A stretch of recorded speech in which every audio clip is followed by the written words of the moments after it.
At first glance, it may seem ordinary enough, a simple handbag symbol appearing in the carving of an ancient culture. And yet, take a step back and realize that this symbol appears in works from Mesopotamia to Mesoamerica, Asia and Africa, Europe and North America, even on islands in the middle of the ocean. What are these handbags? And why are they depicted again and again in cultures separated by centuries and thousands of miles? Cultures which never came in contact with each other, and in most cases, were not even aware of each other's existence. The question has puzzled archaeologists for generations. The first thing to understand when talking about the mysterious handbag carvings is that they don't appear in just a handful of places, or in just one region, but literally all over the world. Start in Mesopotamia, where the handbags appear in the works of the Sumerians, Assyrians, and Babylonians, the Mitanni and the Phoenician empires, and the ancient Armenians. Head across the ocean, and the handbags appear in Mesoamerican works which predate the Aztecs, Mayans, and Incas, including the Olmec and Toltec empires, and the ancient tribes of Veracruz. They appear in Asia, in the works of Indian Hindus and the ancient tribes of Indonesia. They were depicted by the Etruscans in Italy, the Hittite Empire in Turkey, and the ancient Bosnians. They even appear in the Koso petroglyphs created by indigenous North Americans, and at the mysterious 12,000-year-old site known as Göbekli Tepe. We could go on, but the point is clear. The handbags are everywhere. The question is, why? Why are all of these ancient cultures depicting the same thing? Of course, the simplest of explanation, the handbag carvings are exactly that, mundane carvings of simple handbags, not anything special or mysterious. The handbags found in carvings around the world do not simply appear as mundane objects in everyday use. Again and again, they appear in the hands of deities and as parts of mythical scenes. It's not as though these mythical scenes are filled with other everyday items, so if the handbags are merely handbags, why depict them there in the first place? Do they not seem out of place amongst gods and myths? Moreover, it's not just that handbags appear in carvings across cultures, but that they almost always seem to be a specific handbag. Think about it. If every culture used bags, then certainly these bags appeared in a near infinite number of shapes, sizes, and designs. And yet, across cultures, the handbags found in these carvings look almost identical. Often, they're even held the same way, in the palm, with the fingers upturned. Suggesting that the handbag carvings found in cultures across the world are simply handbags seems to raise more questions than answers. There is a theory, one rooted not in speculation but in the records of the ancients. To understand this theory, we must begin by looking closer at some of the individual handbag carvings found in diverse cultures around the world, and looking not at the handbags, but who is holding them. We can start with the two depictions we've already mentioned. First, Quetzalcoatl, the ancient Olmec god who was taken up by the Mayans, Aztecs, and Incas, and many other cultures in Central and South America. According to ancient Mesoamerican myth, Quetzalcoatl was a figure who appeared sometime deep in the ancient past and taught the primitive inhabitants of the region advanced knowledge and skills like agriculture, engineering, laws, and religion, in effect becoming the founder of all ancient Central and South American civilizations. Jump over to India and note the handbag carving at the Hindu Brihadiswarar temple. Who is seated in front of the handbag? That would be Shiva, considered the supreme god in Hinduism. According to Hindu tradition, Shiva was the first deity to arrive on earth, the god who creates, protects, and transforms the universe, the creator of all things. Or look to Indonesia and the island of Sumba, where the handbag appears as a depiction of Panji. In Indonesian tradition, Panji is the hero of a series of stories collectively known as the Panji Tales, a significant influencer of Indonesian culture for centuries. Within the stories, Panji completes deeds which are traditionally ascribed to mythical ancestors. The stories are said to represent aspects of creation and life, while some see symbolic meaning referencing the way to reach communication with the gods.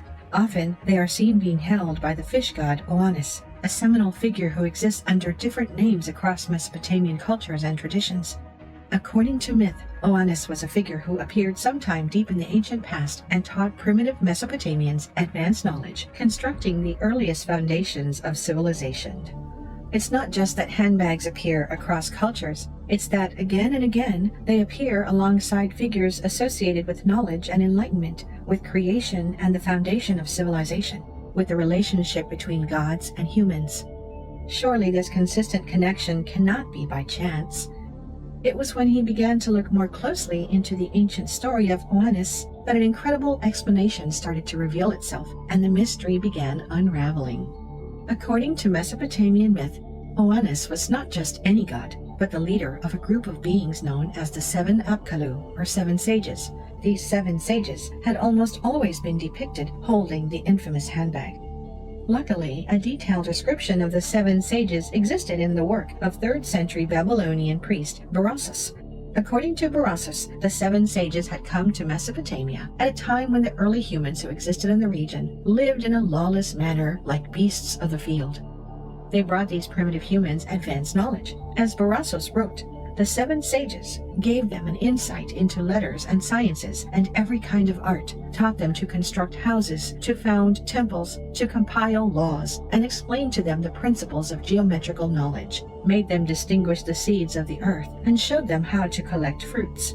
In short, the seven sages instructed them in everything which could tend to soften manners and humanize mankind.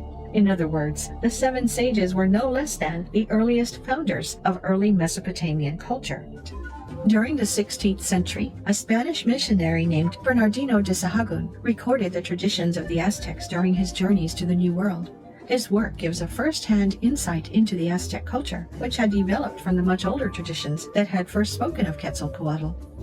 Incredibly, de Sahagún's records showed that Quetzalcoatl did not arrive alone, but at the head of a brotherhood of sages who, together, brought knowledge and skills to the unsettled and uncivilized. In both the stories of Oannes and Quetzalcoatl, the implication is the same, that early humans were primitive and nomadic hunter-gatherers before a group of sages arrived and founded an evolution to modern agricultural civilization. It is interesting that the oldest site where handbag carvings have been found is also the site where scientists say this evolution from nomadic hunter-gatherer to settled agricultural civilization was first taking place. Humanity fell out of harmony with the universe and gods, leading to the god Enlil, the king, supreme lord, father, and creator, deciding to wipe humans out with a flood. As Berossus records, in those days, the world teemed, the people multiplied, the world bellowed like a wild bull, and the great god was aroused by the clamor. Enlil heard the clamor, and he said to the gods in council, "The uproar of mankind is intolerable, and sleep is no longer possible by reason of the babel." So the gods agreed to exterminate mankind. Before the flood can take place, Enlil's brother Enki warns one man, Zisudra, instructing him to build a boat to weather the flood and take upon it his friends and family. Critically, before taking refuge on his boat, Zisudra is instructed to bury tablets containing all human knowledge in Sippar, the city of the sun. The terrors of the flood are recorded in the words of Zisudra. For 6 days and nights the wind blew, torrent and tempest and flood overwhelmed the world. Tempest and flood raged together like roaring hosts. When the 7th day dawned, the storm from the south subsided, the sea grew calm, the flood was stilled. I looked at the face of the world, and there was silence. The surface of the sea stretched as flat as a rooftop. All mankind had returned to clay. Exiting the boat as floodwaters recede, the survivors are then instructed by the gods to return to the city of Sippar, to dig up the tablets that were buried there, and to turn them over to mankind. And so the survivors of this ancient civilization founded by the seven sages and destroyed by flood spread out across the world with these tablets of knowledge to help civilization rise again. The disciples of the seven sages becoming, in effect, a new generation of sages of human descent. Look again at the figures in the Assyrian relief who stand around the Tree of Life holding handbags. Note first that the Tree of Life itself is one of the most important motifs in ancient Assyrian art, and indeed in many of the world's mythological, religious, and philosophical traditions, seen as a source of creation, a symbol connecting the divine and the earthly, a source of knowledge. But look closer and notice what else the figures are holding in their hands: pine cones. For the Assyrians, and indeed across many cultures, the pine cone serves as a symbolic representation of human enlightenment and spiritual consciousness connected to fertility and eternal life. In fact, the pineal gland, that small pea-shaped gland in the center of our brains which has long been seen by numerous cultures as our biological third eye and the seat of the soul, was named after the pine cone. Taken together, these two reliefs present a theme of knowledge and enlightenment, of creation and a connection to the divine. But we can go beyond just these two depictions. We can even return to the work of the Assyrians and note that the figures depicted around the Tree of Life are not the only place where handbags appear. Is this why figures across the world who are said to have brought knowledge and civilization to primitive peoples are consistently depicted with the same handbag? Because they all came from the same place? Could these handbags have represented the tablets of knowledge spoken about in the Assyrian texts? Look again at the handbags at the top of the Pillar 43 carving. Could these represent the survivors of Younger Dryas, those members of an older race beginning civilization again after a cataclysm, before spreading out with their advanced ancient knowledge and re-establishing civilization all over the world? For thousands of years, the seven sages tutored humanity, founding great cities and a thriving civilization until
kita siray sina nang tarapusal sina.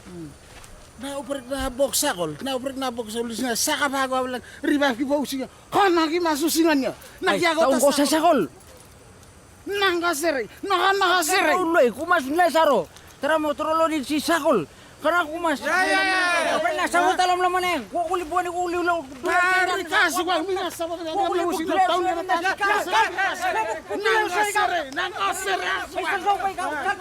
kasiray.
During World War II, American troops created air bases on remote Pacific islands. To natives who had never witnessed advanced technology, the sight of giant metal birds touching down looked to them as if the gods themselves had turned the Earth into a planetary pit stop. Entire religions sprung up from this, where priests actually said, yes, that was our dead ancestors sending us cargo. So what they did then was they began going to the old airstrips and they would build mock wooden airplanes to try and get those planes to come back from the sky and deliver the cans of corned beef to them again. Along this great ocean route, 10 cargo planes connect Hong Kong with Australia. They land each day at Port Moresby, and the cargo cult has its temples almost everywhere nearby. This is one. Its altar is standing 9,000 feet above sea level. The dummy plane is at the edge of the landing strip. At the other end, the control tower. The natives of the Rozo and Mikeo tribes are waiting for some plane to land on their strip, attracted by the bamboo model. They believe that planes come from paradise. Their ancestors sent them.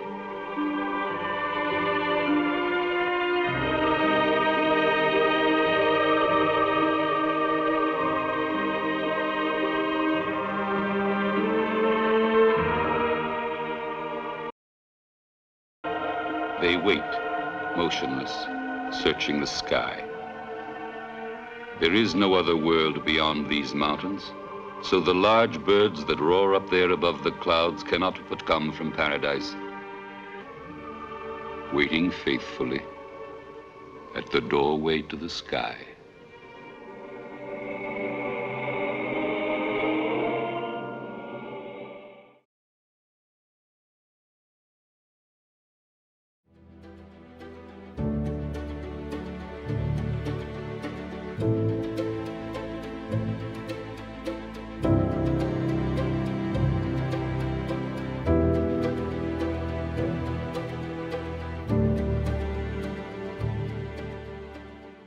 In the heart of Appalachian folklore lies a mysterious tale that has captivated the imaginations of generations of researchers, historians, and the curious alike.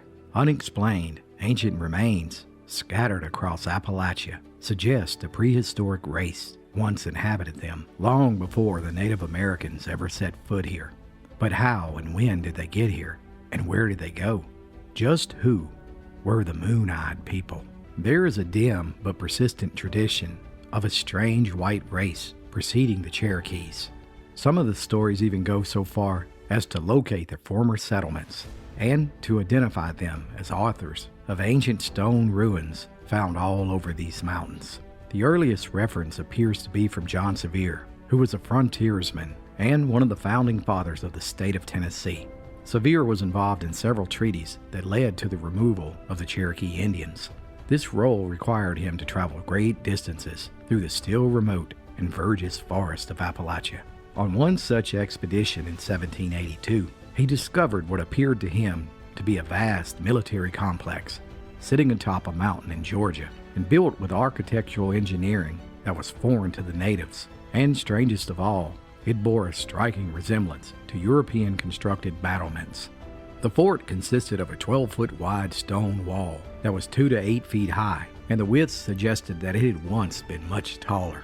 It encircled nearly 100 acres at the top of the mountain that consisted of monster ferns, fed by a spring that flowed at over 2 million gallons a day. There was evidence of 2 towers, large gates, and many fortified fighting pits. Many of the stones weighed tons. Mystified by the ancient ruin, John Sevier consulted the great Cherokee chief Okatosa, who was over 90 years old, being born in the late 1600s. The chief told Sevier that his forefathers knew the builder of the fort, and that it was built by white men from across the great water, who were here long before the natives. The tradition was rather ghostly. Chief Okatosa claimed that when they first arrived in the Chickamauga country, the Moon-Eyed people were already here. They were a race of fair-skinned, light-haired, blue-eyed people who looked like nothing they'd ever seen before. The natives considered them an albino race. The houses of this strange race of people were described as small circular structures made of upright logs, and the dirt that was removed from the interior of the house was thrown up on top to serve as a roof. And they were said to have occupied the country in North Carolina from the head of the Little Tennessee River to the Chickamauga Creek near Chattanooga, with forts established all along the way. The Cherokees waged war against them, and according to tradition, the last stand taken by these Moon-Eyed people was near the mouth of the Chickamauga, where they surrendered and agreed to move out if they were permitted to go in peace. When the Spanish explorer Hernando de Soto's banner waved proudly over Georgia's Fort Mountain in the early days of the 16th century, the mystery of the Moon-Eyed people was already old. But the fortress they built in defense of the Cherokee Indians still stood, and once again it protected a white people against the natives. The semicircular wall encloses approximately 100 acres on the top of Fort Mountain. The steepness of the cliffs on 3 sides of the mountain form a natural defense on the east, the south, and the north. The wall is in line with the sun's east-west axis. Perhaps the stone structure was a calendar, or a means to keep up with the growing season. The northeast position of the wall even aligns perfectly with the summer solstice. How and when did the Moon-Eyed people first arrive? One clue can be found on this historical marker, located on the shores of one of America's busiest port cities, Mobile, Alabama. In 1170, Welsh explorer Prince Madoc and his 200 men discovered Mobile Bay over 300 years before Columbus did. Madoc was so impressed by this new land that he returned to Wales for more ships and colonists. Madoc set sail again, intending to return to Alabama in 1171 with 12 ships loaded with more colonists. But strangely, they were never heard from again. Is it possible that this second expedition of Madoc actually landed in Panama, resulting in the settlement of Moon-Eyed people in both Central America and Appalachia, as noted by botanist and historian Benjamin Barron? Many researchers speculate that these Welsh explorers became the Moon-Eyed people, who, due to their total isolation, initially sought shelter and hid in the cave systems of Appalachia, resulting in an albino race, and would possibly explain their poor eyesight. It would be hundreds of years later before the next known white people would arrive in America. One such explorer was Morgan Jones, who traveled inland to South Carolina, but he was captured and almost executed by a native tribe led by a light-skinned, blue-eyed chief who adorned traditional native garments. As the explorer begged for his life, he was shocked when the native chief who spared his life also spoke the Welsh language. Were these Welsh explorers the Moon-Eyed people who the Cherokees discovered living in Appalachia when the natives first arrived? And was this mysterious stone ruin, which sat high atop Fort Mountain in Georgia, their last stand in their war with the Cherokees. In 1803, when Thomas Jefferson enacted the policy to remove all natives west of the Mississippi River, he called for the removal of what he termed Welsh Indians. And in 1804, Lewis and Clark wrote in their papers that they had met a strange tribe of Welsh Indians in southern Appalachia. Then, in 1841, a farmer in North Carolina was plowing his field when he unearthed a mysterious statue of two strange-looking beings that stood about 3 feet tall with large eyes. And many researchers claimed that they were solid evidence that the Moon-Eyed people were indeed here. Is this statue and the ancient ruins situated atop a 2,800-foot-high mountain in Georgia the only remaining evidence of a white race known as the Moon-Eyed people? This has actually been featured on television. Don't we just tell the story, right? Yep. Okay. Now, Murphy was sold off in 6-acre lots.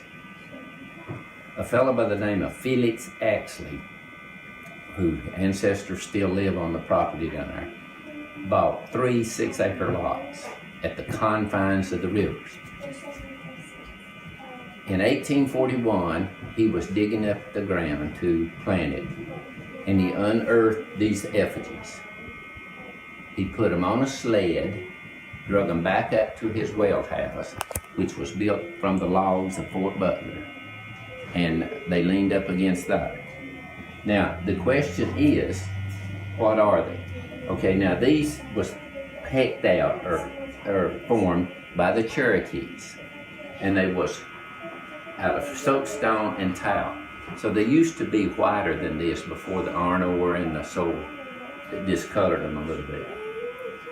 The Cherokees said that when they moved into these southern Appalachian mountains, they were already a race of people here. Now, they supposedly was a population that ran from the Mississippi River all the way up through southern Appalachia towards Virginia. And they were short, white, flat-faced, and blue-eyed. They were so blue-eyed that they couldn't see to work in the sunshine. So they'd come out of the evening and night to do the work. And so the Cherokees called them the Moon-Eyed people.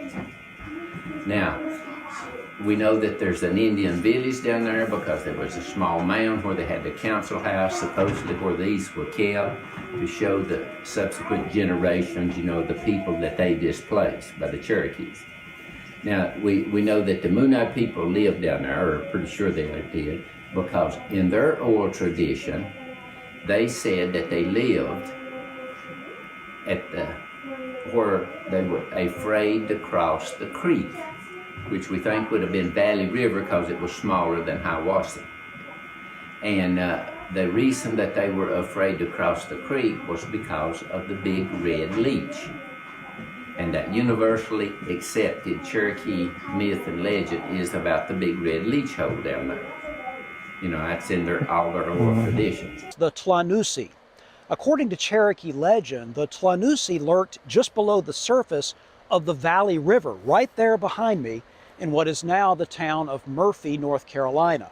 Now, the Cherokee actually called this place Tlanus-Yi, meaning the leech place. Yep, we're talking about a giant leech, a leech the size of a small house.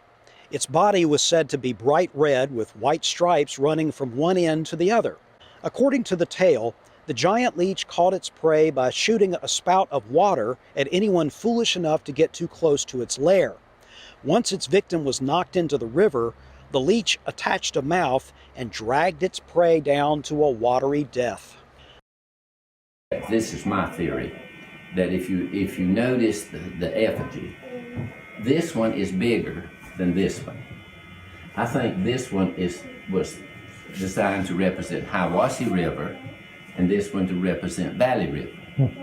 And since they're conjoined twins, they come together where the rivers did. Wow. Okay.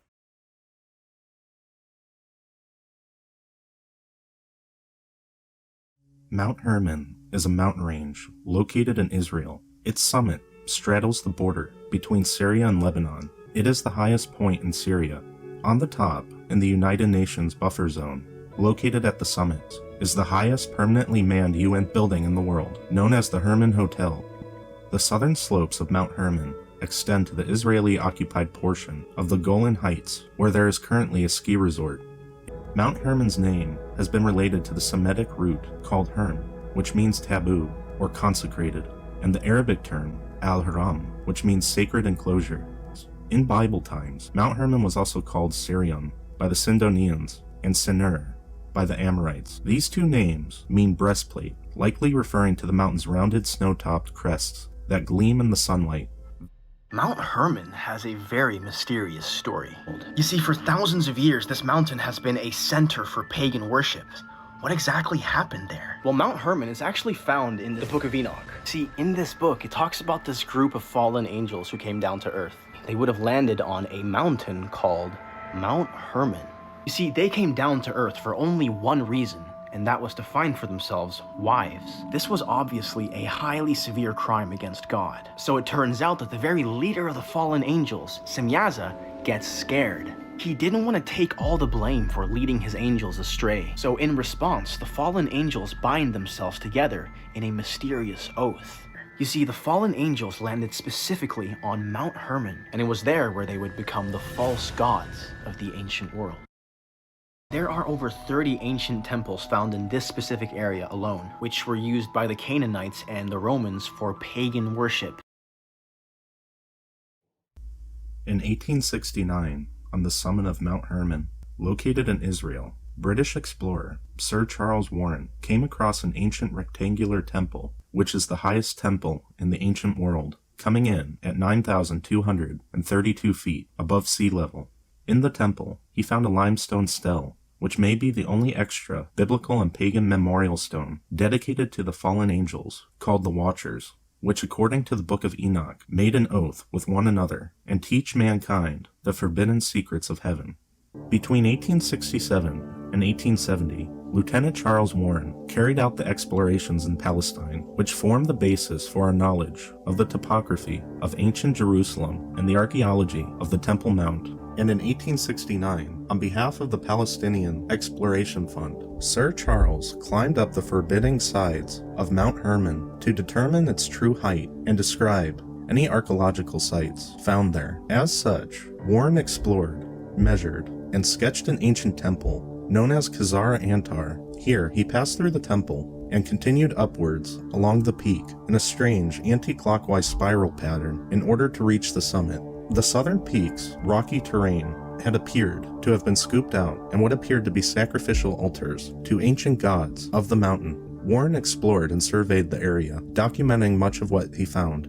He then discovered within the area a strange stele, which is a stone pillar, otherwise known as a tablet, engraved on one side in an ancient language, the closest being ancient Greek. Before leaving the summit, Warren chose to remove the marker and carry it down the 9,000-foot height for transfer to London, but being 4 feet thick and far heavier than his team could manage, he ordered the stone to be sliced in half.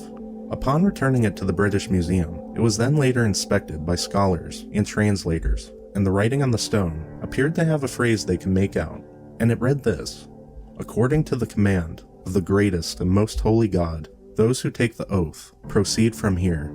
Now it was debated if the translation was 100% accurate due to the damage done by the splitting of the stone, and debates on its translation due to it being what they described as ancient Greek. You may be asking what the significance of this tablet was at the time. Well, it all goes back to the Book of Enoch and Genesis in the Bible, where it says, Genesis chapter 6 verse 4, "There were giants in the earth in those days, and also after that, when the sons of God came into the daughters of men, and they bare children to them, the same became mighty men, which were of old, men of renown." In correlation to the verse in Genesis, there's also several chapters in Enoch, and they say this, Enoch chapter 6, "And it came to pass when the children of men had multiplied, that in those days were born unto them beautiful and comely daughters, and the angels, the children of heaven, saw and lusted after them, and said to one another, Come, let us choose us wives from among the children of men, and beget us children. And Semjaza, who was their leader, said unto them, I fear ye will not indeed agree to do this deed, and I alone shall have to pay the penalty of a great sin. And they all answered him and said, Let us all swear an oath, and all bind ourselves by mutual imprecations, not to abandon this plan, but to do this deed. Then swear they all together, and bound themselves by mutual imprecations upon it. They were in all 200 who descended in the days of Jared on the summit of Mount Hermon. Enoch chapter 7. And all the others together with them took unto themselves wives, and each chose for himself one, and they began to go in unto them, and to defile themselves with them. And they taught them charms, and enchantments, and the cutting of roots, and made them acquainted with plants. And they became pregnant, and they bare great giants, whose height was 3,000 ells, who consumed all the acquisitions of men. And when the men could no longer sustain them, the giants turned against them, and devoured mankind. And they began to sin against birds, and beasts, and reptiles, and fish, and to devour one another's flesh, and drink the blood. And there arose much godlessness, and they committed fornication, and they were led astray, and became corrupt in all their ways. And these are the names of their leaders. And Azazel taught men to make swords, and knives, and shields, and breastplates, and made known to them metals of the earth, and the art of working them, and bracelets and ornaments, and the use of antimony, and the beautifying of the eyelids, and all kinds of costly stones, and all coloring tinctures. Semjaza taught enchantments, and root cuttings. Amaros, the resolving of the enchantments. Baraquel taught astrology. Kokabel, the constellations. Ezekiel, the knowledge of the clouds. Araquel, the signs of the earth. Shamsiel, the signs of the sun. And Sariel, the course of the moon. Strangely enough, any photographs of the temple of Khazar-Antar are almost non-existent, and the site of the temple documented by Warren is now sealed off by the UN building that sits there today, and no modern photographs or videos exist. The marker is currently housed at the British Museum, listed as item number 1903-0422-1.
Just say writings on an ancient tablet confirmed there was a global flood and an ark that carried animals.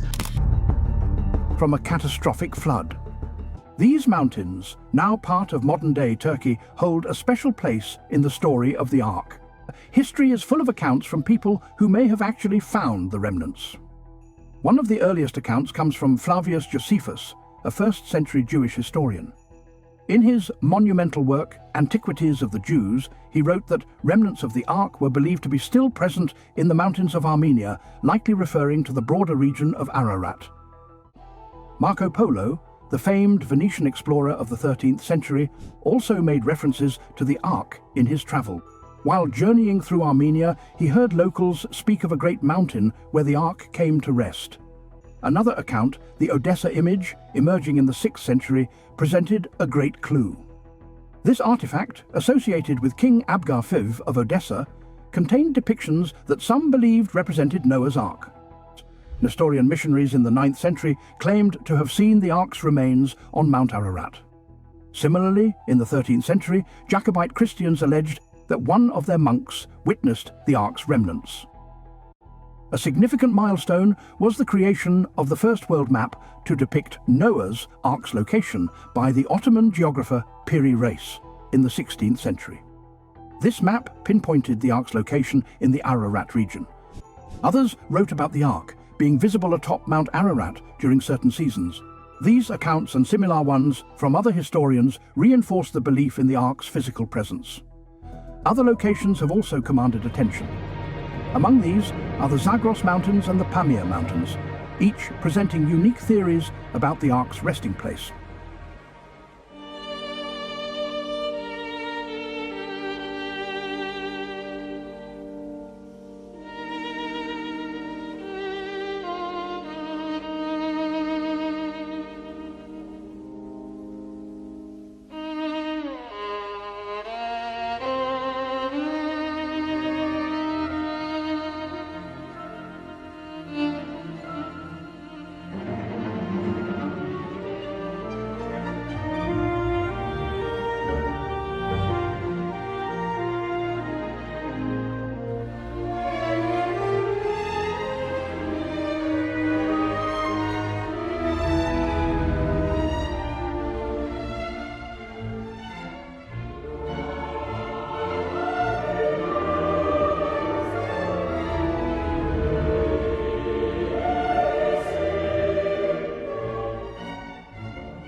Race began work on a new map in 1511.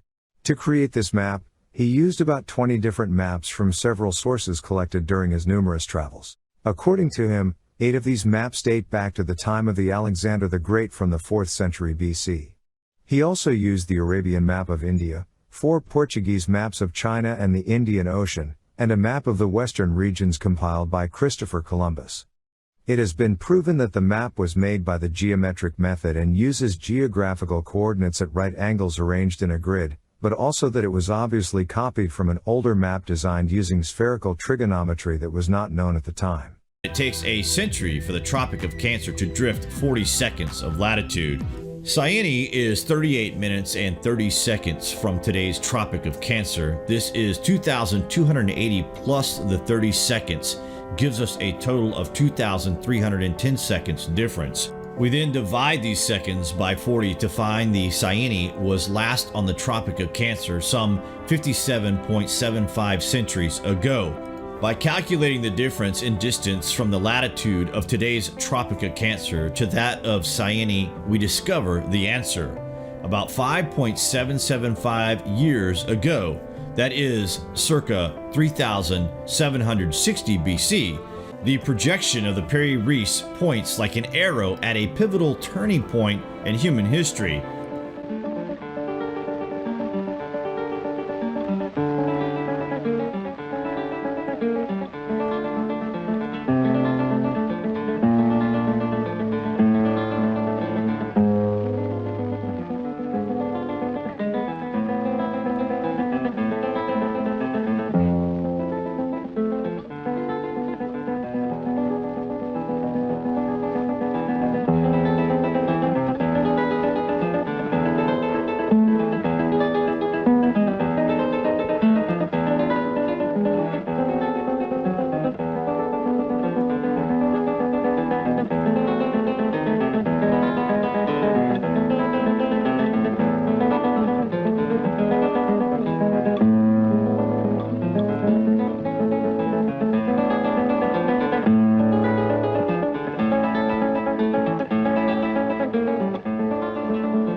Atlantis has been an exciting riddle for seekers of ancient mysteries.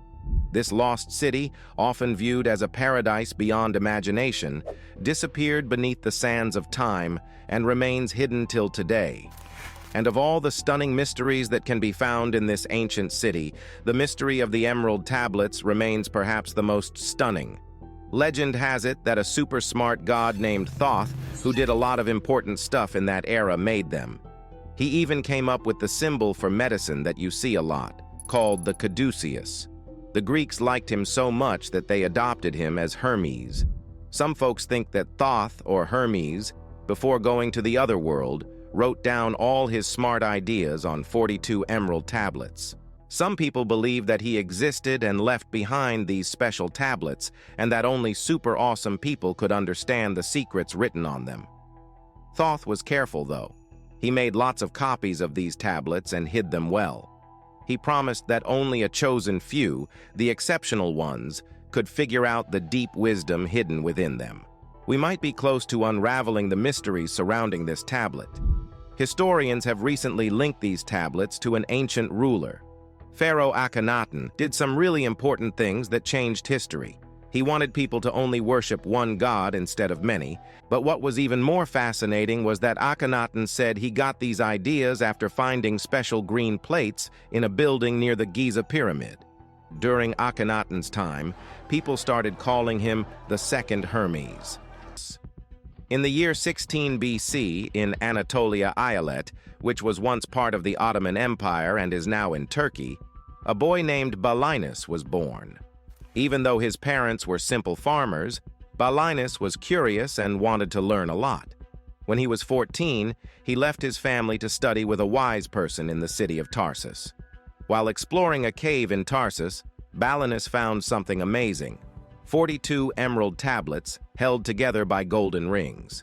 Even though he couldn't understand the strange writing on them, just looking at the tablets made him feel like he remembered something really important that had been forgotten for a long time. So, Balinus decided to spend the rest of his life figuring out the secrets of the tablets. He promised to never hurt anyone and always tell the truth. After finishing his studies, Balinus changed his name to Hermes Trismegistus, which means the third divine incarnation. Legend has it that Alexander the Great got hold of one of these remarkable tablets, which helped him achieve many incredible feats. Alexander admitted to his close advisor that he couldn't figure out a single symbol of the strange artifacts. Still, he spent years trying to understand them. Some think that his quest for knowledge might have contributed to the creation of the Great Library of Alexandria.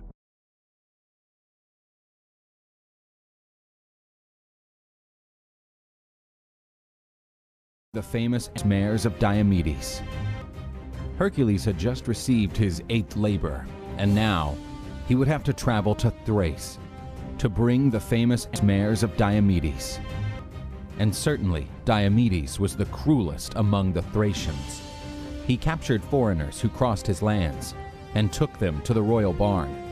Powerful mares were found there, so strong that they were tied with iron chains. The mares no longer eat oats or any other cereal. They had acquired a taste for human flesh. So Diomedes would throw the visitors as a meal for his terrible horses. Hercules, after arriving in the kingdom of Diomedes, became aware of the atrocities that the king committed against visitors of his kingdom. The king and his guards went to meet them. Hercules defeated the royal guard, and after grabbing the king, threw him to be devoured by his own mares. The mares were calmer after being fed, and so Hercules led them to his ship. Hercules asked the son of Hermes to hold the mares while the hero fought the soldiers. After his return, Hercules encountered Abderus being devoured by mares. Hercules mourned the death of his friend and declared the foundation of the city of Abdera in a tribute to his friend. King Eurystheus consecrated the mares in honor of the goddess Hera.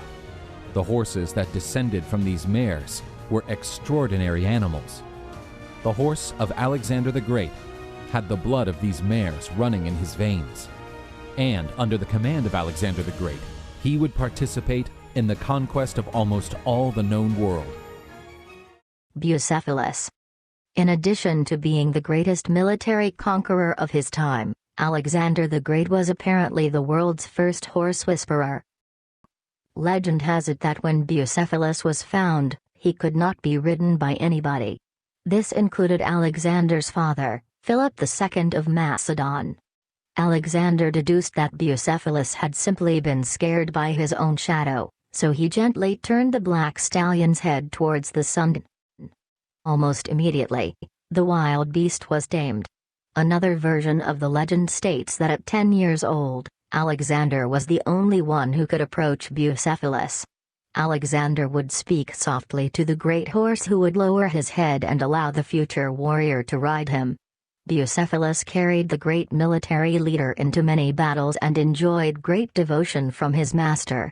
After Bucephalus was kidnapped by a group of Persians, Alexander threatened to destroy all of Persia and slaughter every one of its inhabitants unless the captors returned his horse immediately. They quickly did just that. Depending on which account you read, Bucephalus died from battle wounds, old age, or a little of both. Either way, Bucephalus became perhaps the first four-legged celebrity in history. Marengo. Marengo was foaled in County Wexford, Ireland.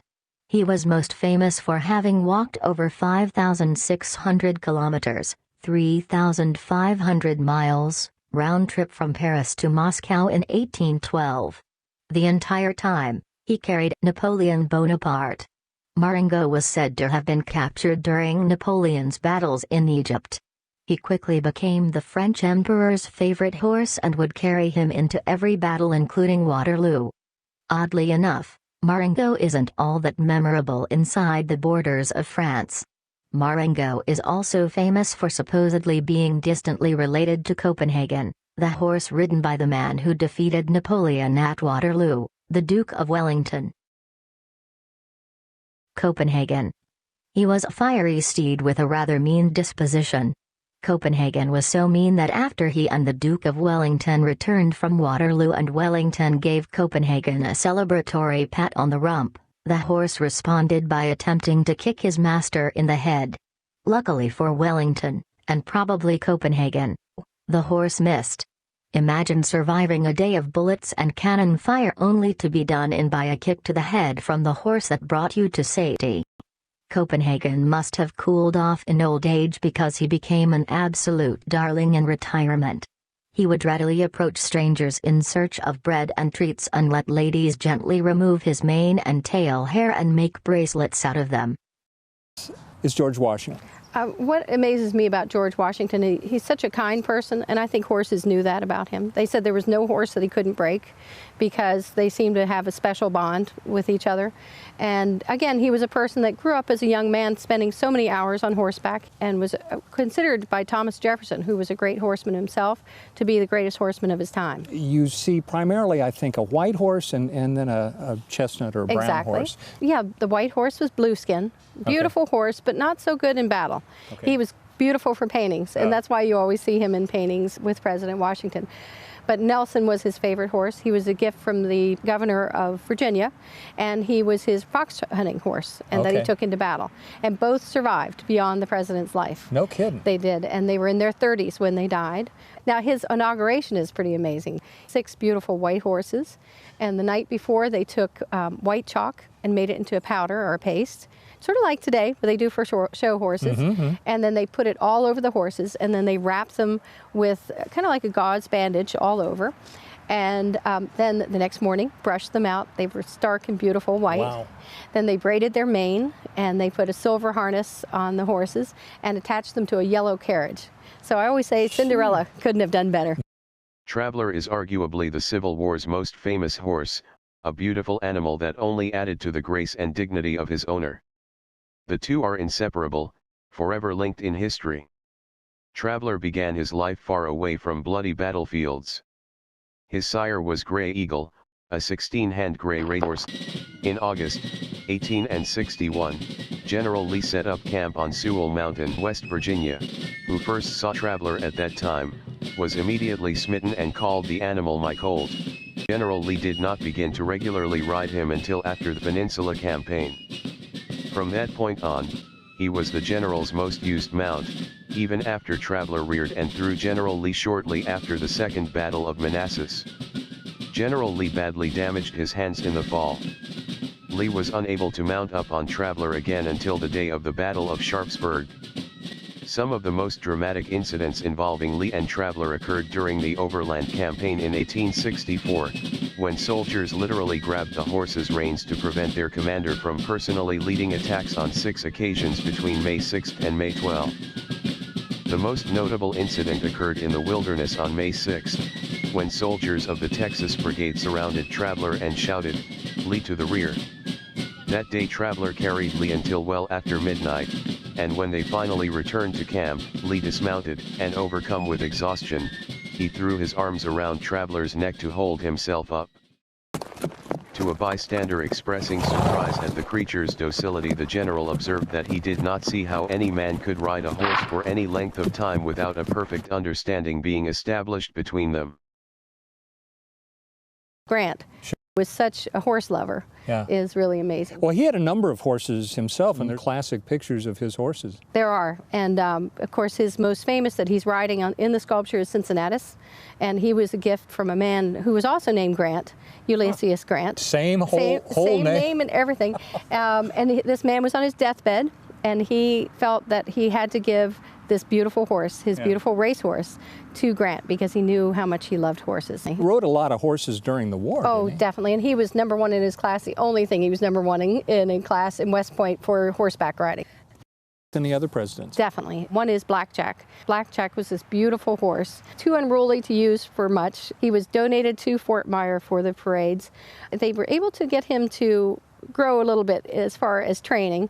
However, when the funeral procession for John F. Kennedy happened, he was being led by a young man, 21 years old, and Blackjack acted up the whole way down Pennsylvania Avenue. And a lot of people say that it's almost was symbolic of the nation being so angry that John F. Kennedy had passed away, that that horse somehow sensed all the sadness. Wow. And actually it reflected in Blackjack and his personality. Also Ronald Reagan, his horse was Sergeant York, beautiful horse, and he was used, of course, for the funeral procession for the president. Was that the horse that Reagan rode most often? You see pictures of him riding. His favorite horse was El Alamein, a beautiful white horse. The president of Mexico gave him that horse, and he was a true horse lover for sure. Trigger was a 15.3 Hans Palomino horse made famous in American Western films with his owner and rider, cowboy star Roy Rogers. Golden Cloud made an early appearance as the mount of Maid Marian, played by Olivia de Havilland in The Adventures of Robin Hood. A short while later, when Roy Rogers was preparing to make his first movie in a starring role, he was offered a choice of 5 rented movie horses to ride and chose Golden Cloud. And renamed him Trigger for his quickness of both foot and mind. Trigger learned 150 trick cues and could walk 50 feet on his hind legs. After the original Trigger died in 1965, Rogers arranged to mount the horse. And the resulting mount was put on display in the Roy Rogers and Dale Evans Museum. We became a wonderful pair. I just love Trigger. That's why I have him beautifully mounted in there. I just couldn't put him in the ground. He meant too much to too many millions of little kids that grew up with us, and I can go in there and look at him. I get tears in my eyes sometimes when I see him, because he... Surrounded for eternity by his best friends, Dale's horse Buttermilk, Trigger Jr., and Bullet. And who knows who may be next. I told Dale when I died, just skinned me out and put me up on Trigger.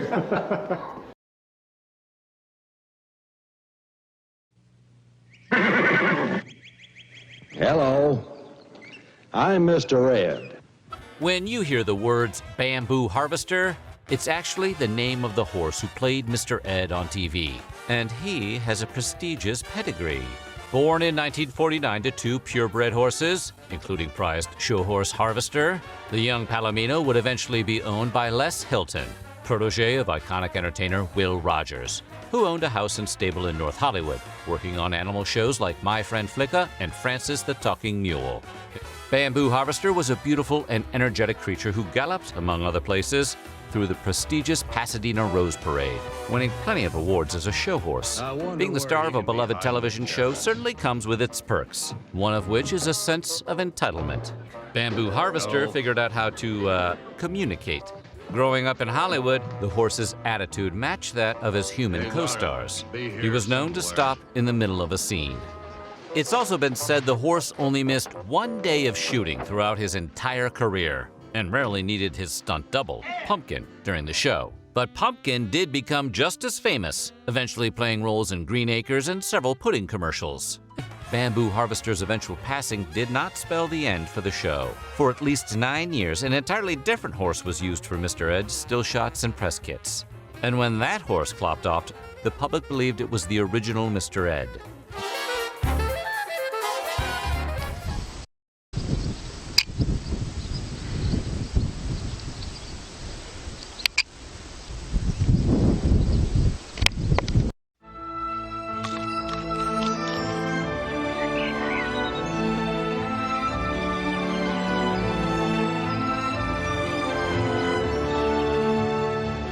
Imagine the beauty. Picture the majesty of a world bursting with promise, where every dream could come true. Beautiful horse. I came to discover that dreams will never die.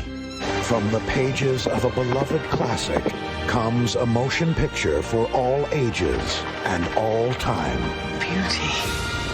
You'll be swept up in the splendor, enchanted by the wonder, and touched by the magic of life, as seen through the eyes and spoken from the heart.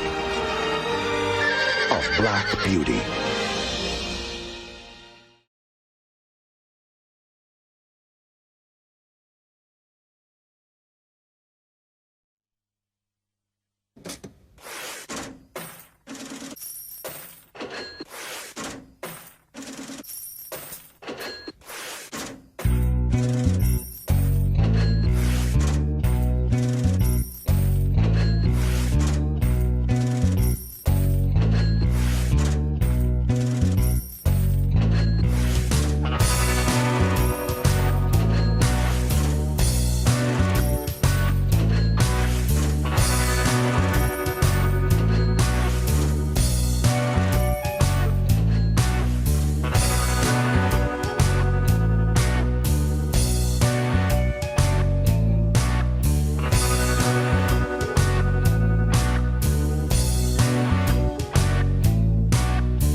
Strange and disturbing as it may seem, throughout history there have been numerous accounts of dog-headed people living in distant lands.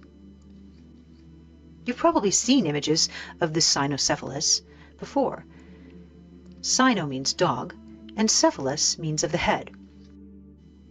For example, you've probably seen the Egyptian god Anubis, the god of death and embalming. Anubis has been found in Egyptian tombs, and he has the body of a man and the head of a jackal. This is a cynocephalus. Historically, the detailed written accounts by explorers, conquerors, and missionaries of these cynocephali in India, Asia, Africa, and Europe are actually rather consistent. In fact, these strange beasts were described in writings as recent as the last few hundred years. There are clear depictions of cynocephali in the writings of St. Augustine, Alexander the Great, Marco Polo, even Christopher Columbus. While no skeletal remains of this creature has yet been made public, there is enough consistent detail describing them to raise a few questions. Here are some of the stories throughout history of cynocephali, or dog-headed men, as described by those who witnessed and wrote about them. The earliest known reference to dog-headed humans were found in Libya, carved into the cliffs and boulders on a plateau 4,000 years ago. Among the rock carvings of giraffes and elephants are two dog-headed men dragging the body of a rhinoceros. Other images in that area include a dog-headed human carrying a club with a dog-headed baby at his feet.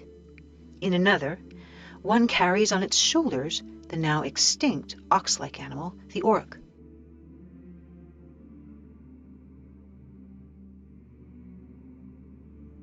The first known written accounts of these beasts were given to us by the Greek physician Ctesias in the 5th century BC. Around this time, this physician returned to Greece from India with very detailed passages of his travels and of the cynocephali, along with accounts of pygmies and strange tigers. In short, he described a civilization of roughly 120,000 dog-headed, dark-skinned men and women. He called them swarthy, with long hairy tails, living in lofty and inaccessible mountains in India. He said their teeth were larger than those of dogs, and their nails were long. Though he heard no language, he claimed that they barked like dogs, and were thus understood by each other. Ctesias said cynocephali slept on leaves or grass in their mountain caves, and that they could live up to 200 years. He noted that given their strength and isolation, they could not be defeated in war, and that they were very swift, effective hunters who would pursue and easily overtake their prey, cooking it by roasting it in the sun before eating the flesh. Ctesias also said they were shepherds, raising sheep, goats, and asses, procuring milk and whey from their herds. The richest of the dog-heads owned more sheep and wore linen, while the rest wore tanned but furless animal skin. They also ate the sweet fruit Sipticora, which they collected onto rafts along with purple flour for dye. They sent this annually to the King of India in exchange for bread, flour, cotton, and weapons, swords, bows, and arrows. One thing Ctesias noted was that they were extremely just, like the rest of the Indians with whom they associate. He said they understood the Indian language but were unable to converse with them, only barking or making signs with their hands and fingers to reply. Now, in case that wasn't enough detail, Ctesias added that the women bathed monthly, and the men, with the exception of their hands, not at all. In the same century as Ctesias, there were more accounts of the cynocephali by Greek writers and historians. One of them, Herodotus, traveled to the eastern region of Libya and described where the nomads inhabited. He said it was exceedingly mountainous and wooded and full of wild beasts, naming many of these, and among them the cynocephali. The Roman author Claudius Aelian wrote detailed accounts of the animals in the region.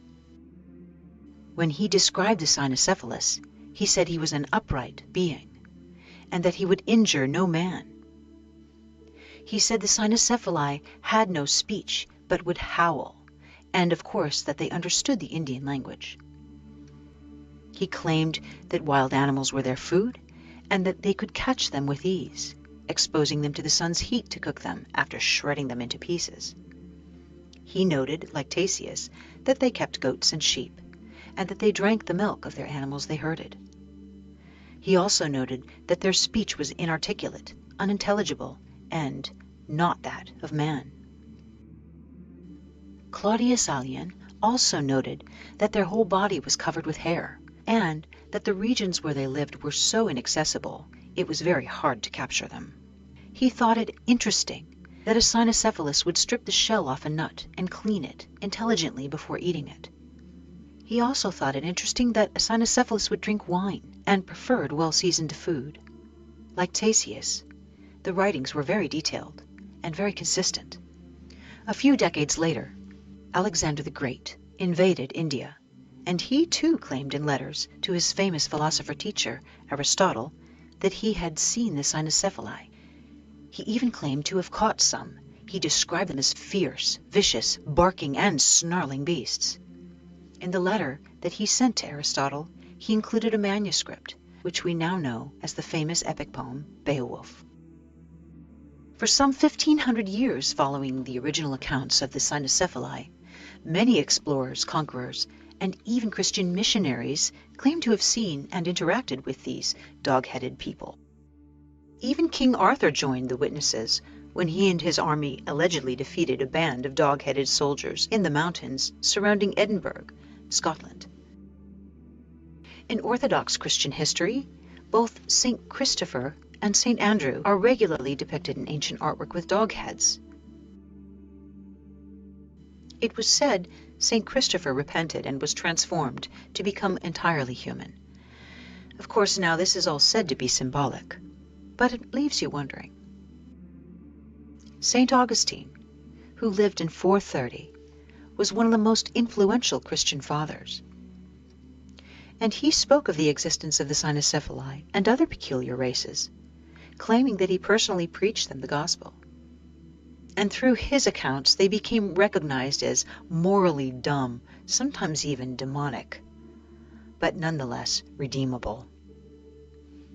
One Italian traveler in the 13th century, and the first European to document the Mongols, told of an encounter between armies of the Khan and a dog-headed people near Lake Baikal in what is now Russia. He said that monsters had men's heads but dogs' faces. He said they spoke, as it were, in words that were more like a barking of a dog. One lesser-known account of the cynocephali in Orthodox Christianity was that of the Christian theologian Ratchimnus. One of his monks asked him, "What do I do when I encounter the dog-heads? Can I save their souls? Do I preach to them? Or do I look at them as animals?" For the church clearly claimed they were beasts. Ratchimnus was concerned, and he consulted his elder. In a letter on the dog-headed creatures, he tries to persuade his superior that the dog-heads were in fact sons of Adam, and that they should be allowed to convert to Christianity and not treated as animals. In another account, the Dominican friar Vincent of Beauvois noted that the cynocephali was an animal with the head of a dog, but in all other means would behave like a man. And thus, when peaceful, he would be tender like a man, but when furious, would become cruel and could retaliate on humankind. Later, in the 13th century, the famous explorer Marco Polo described the cynocephali as barbaric cannibals. In his travels to the island of Agmanian off the coast of Burma in the Indian Ocean, he said, "The people there were without a king. He considered them no better than wild beasts. And he said, the men had heads like dogs, teeth, and eyes likewise. He described them as looking like mastiff dogs. He said that though they had many spices, they were a cruel generation, and they would eat anybody that they caught, if they were not their own race." In the 15th century, Christopher Columbus arrived in Haiti to a most unwelcome situation, where he claimed to see men with one eye and others with dogs' noses who were cannibals, and that when they captured an enemy, they beheaded him and drank his blood and cut off his private parts. Most people have heard of werewolves, but few know of the ancient race of dog-headed men, better known as the cynocephala or cynocephala in Spanish. A cynocephalus was essentially a man with the head of a dog. They could understand language but had no ability to speak. Though they are sometimes depicted in artwork as being civilized, they were by all reports savage beasts who lived to hunt and to kill. While this may sound like just another mythical creature, there are very good reasons to believe that the cynocephala may have actually existed. Across history, there have been many reports of races of jackal-headed or dog-headed people. Even the Greeks and ancient Egyptians knew and wondered about this strange race of beings. In Egyptian mythology, dog-headed gods existed, and many paintings and statues were made in their honor. Above all of them, these dog-headed men were described in reports by famous explorers such as Christopher Columbus and Marco Polo. Around 400 BC, the Greek physician Ctesias wrote the following passages, translated to English from Greek, describing the tribes of Cynocephalus. They speak no language, but bark like dogs, and in this manner make themselves understood by each other. Their teeth are larger than those of dogs, their nails like those of these animals, but longer and rounder. They inhabit the mountains as far as the river Indus. Their complexion is swarthy. They are extremely just, like the rest of the Indians with whom they associate. They understand the Indian language but are unable to converse, only barking or making signs with their hands and fingers by way of reply. They live on raw meat. They number about 120,000. The Cynocephala living on the mountains live by hunting. When they have killed an animal, they roast it in the sun. They also rear numbers of sheep, goats, and asses, drinking the milk of the sheep and whey made from it. They eat the fruit of the Sipticora, whence amber is procured, since it is sweet. They also dry it and keep it in dried grapes. They make rafts which they load with this fruit together with well-cleaned purple flowers and 260 talents of amber, with the same quantity of the purple dye, and 1,000 additional talents of amber, which they send annually to the King of India. They exchange the rest for bread, flour, and cotton stuffs with the Indians, from whom they also buy swords for hunting wild beasts, bows, and arrows, being very skillful in drawing the bow and hurling the spear. They cannot be defeated in war, since they inhabit lofty and inaccessible mountains. Every 5 years the king sends them a present of 300,000 bows, as many spears, 120,000 shields, and 50,000 swords. They do not live in houses, but in caves. They set out for the chase with bows and spears, and as they are very swift of foot, they pursue and soon overtake their quarry. The women have a bath once a month. The men do not have a bath at all, but only wash their hands. They anoint themselves 3 times a month with oil made from milk and wipe themselves with skins. The clothes of men and women alike are not skins with the hair on, but skins tanned and very fine. The richest wear linen clothes, but they are few in number. They have no beds, but sleep on leaves or grass. He who possesses the greatest number of sheep is considered the richest, and so in regard to their other possessions. All, both men and women, have tails above their hips, like dogs, but longer and more hairy. They are just, and live longer than any other men, 170, sometimes 200 years. The dog-headed men were a fierce warrior tribe, but they also traded with the few humans they trusted. They were reported to live primarily in India and northern Africa, but were seen in many places in between. The texts don't stop there. In China, a Buddhist missionary, Wei Sheng, wrote about dog-headed men on an island to the east of Fusang. Perhaps the most famous cynocephalus is Christianity's Saint Christopher, who was described in several texts as having the body of a man but the head of a dog. Not only that, but originally the future saint was said to have been a wild and fierce warrior who was captured in battle in Cyrenaica. Not only was this creature a very large man with a dog's head, but came from a warrior tribe of dog-headed men who looked similar to him. According to Christian mythology, he eventually met Jesus Christ and learned the error of his former ways.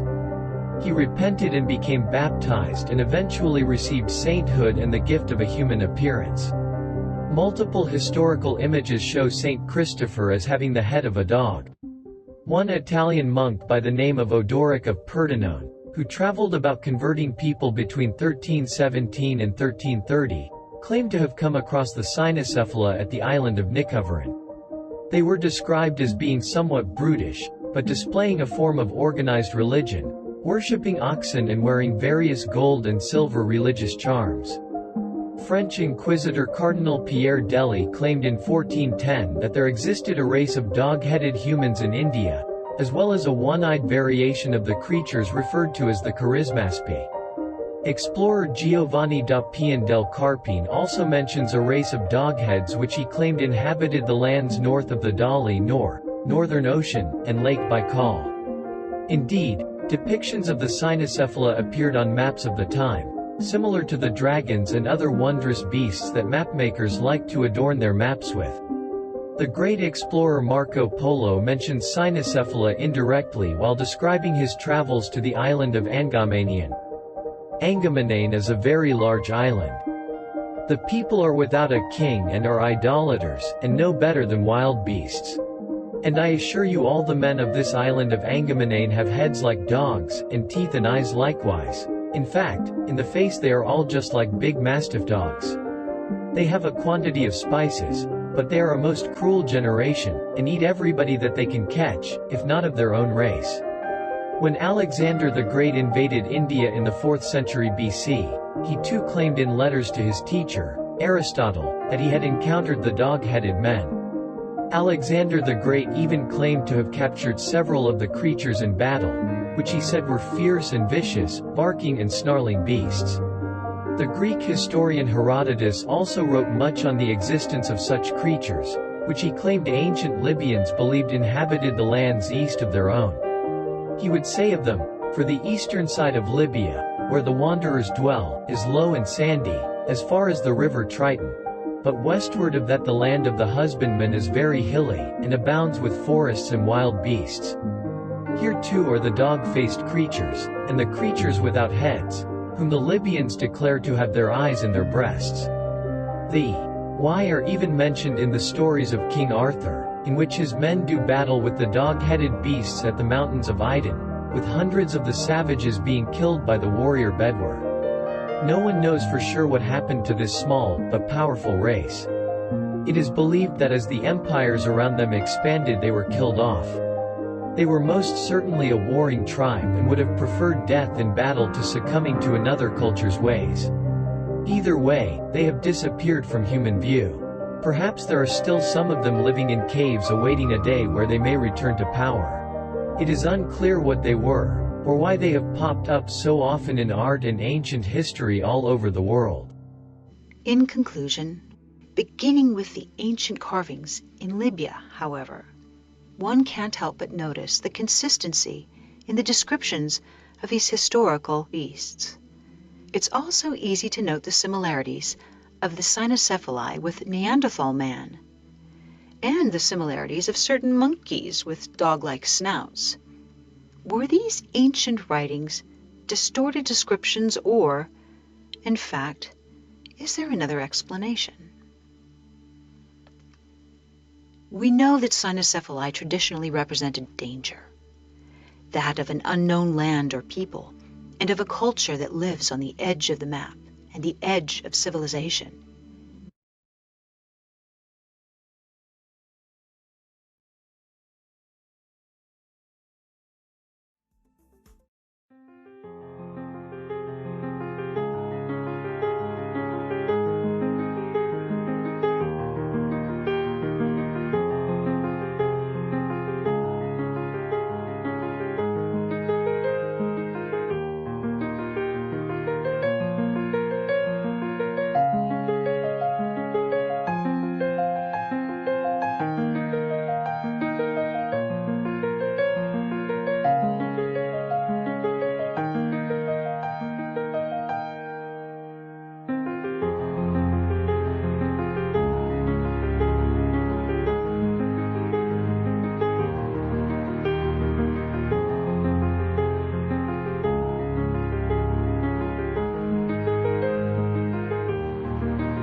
の父がいる。いいぞ大ちゃん、口笛口笛。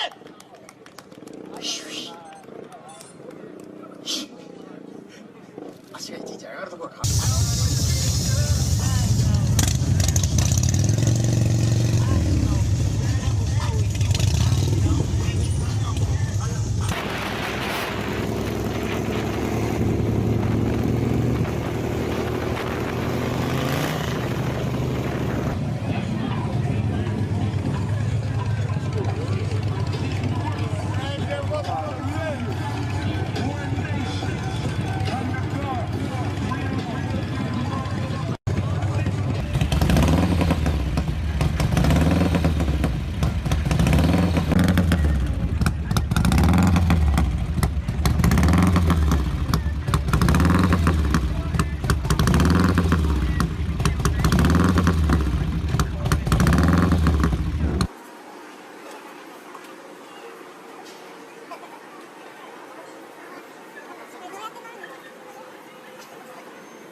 Hadi Sergey.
This is the bad boy of the year.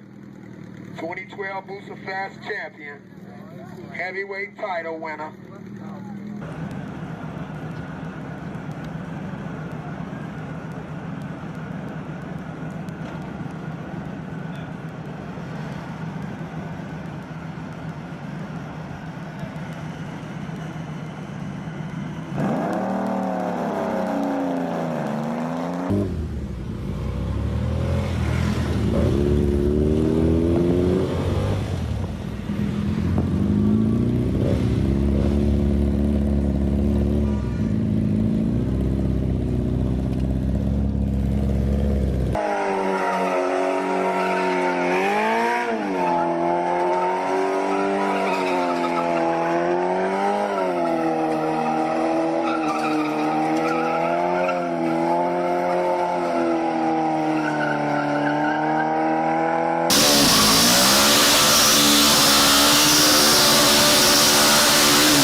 Tales of Magellan. Ferdinand Magellan was a Portuguese explorer who led a 1519 expedition to the East Indies across the Pacific Ocean. This expedition earned him great renown, but would ultimately claim his life. Magellan's records show that when he and his crew were exploring the coastline of South America, they witnessed something truly astounding, something which would alter European perceptions of the Americas for centuries. The official record of the expedition states, quote, "One day we suddenly saw a naked man of giant stature on the shore of the port, dancing, singing, and throwing dust on his head.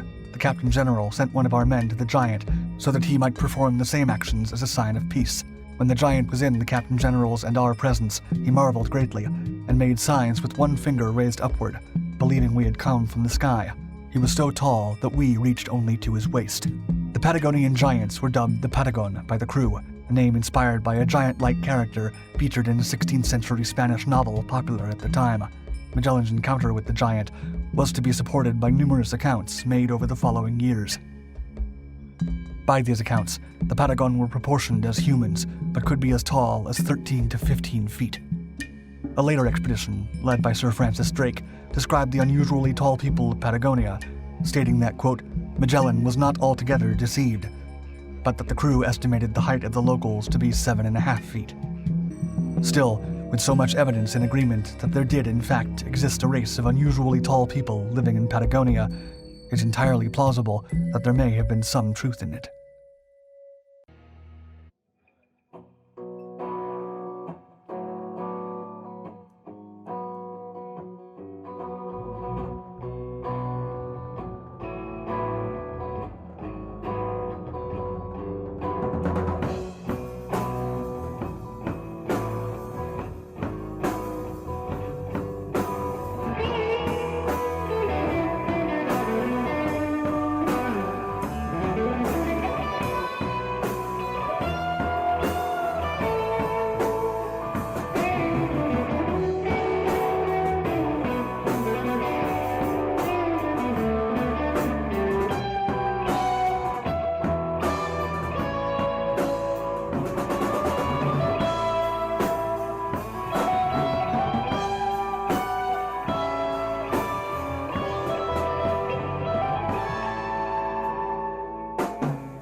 I will never forget the first time I saw Paul Bunyan. I was topping trees one morning. I looked up, and there stood the biggest man I ever saw. With my double-blade axe and my hobnail boots, I go where the timber's tall. When there's work to be done, don't mess around, just sing right out for Paul. Hey, Paul! I'm coming, boys. Paul Bunyan! Paul Bunyan! He's 63, axe handles high, with his feet on the ground and his head in the sky. Hey, Paul! Hey, Paul! Paul Bunyan! Paul Bunyan! Well, he picked up his axe and he chopped a tree clean down with his forward swing. got him another when his axe swung back, that timber cutting king. He kept on a chopping the livelong day, and then when it was night, he walked back over the stumps he cut and stomped them out of sight. Thanks, Paul. What nothing. Paul Bunyan. When Paul built a fire, the flames froze. While he was building a second fire to melt the first one, he heard a low moo. He looked all around, and there, under a fog bank, he found a big ox, frozen just as blue as the snow.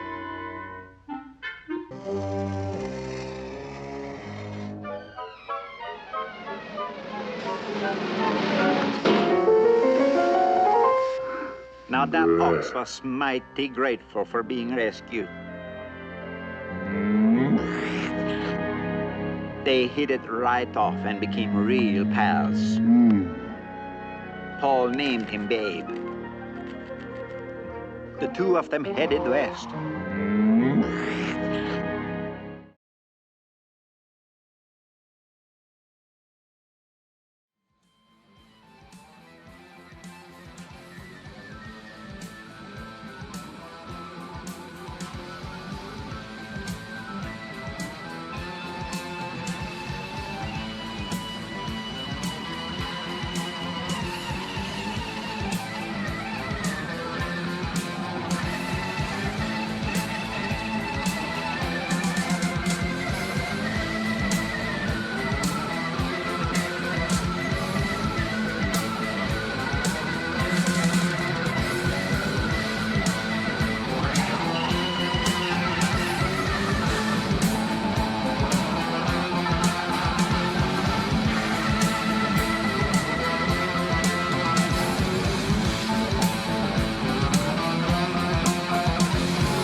Bigfoot seems to be nervously looking at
said no. Right.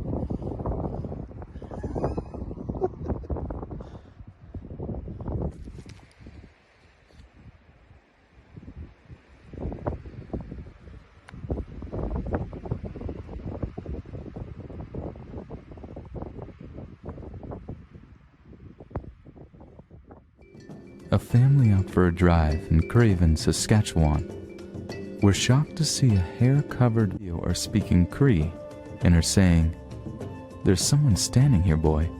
It looks big. Can you see it, boy? It's kind of far away." When they notice something moving on a ridge in the distance. Although they are quite far away from the creature, the author of this video provides only this description. Myakka, Florida. Encounter occurred on May 2nd, 2008, 2006. My brother and I had a strange encounter with a large, dark humanoid in the forest east of St. Paul, Minnesota, by a couple, a farmer and his wife, who was taking a routine walk in the woods. A weird, huge figure came out of a den, stood in the dense forest for a while, sat down, looked here and there before going away to somewhere. Many people that have evidence might be too embarrassed or scared to post it or share it with others. Or any signs on the road. And the way this footage was actually discovered, which is actually an hour long, it was actually discovered by his wife.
Come on.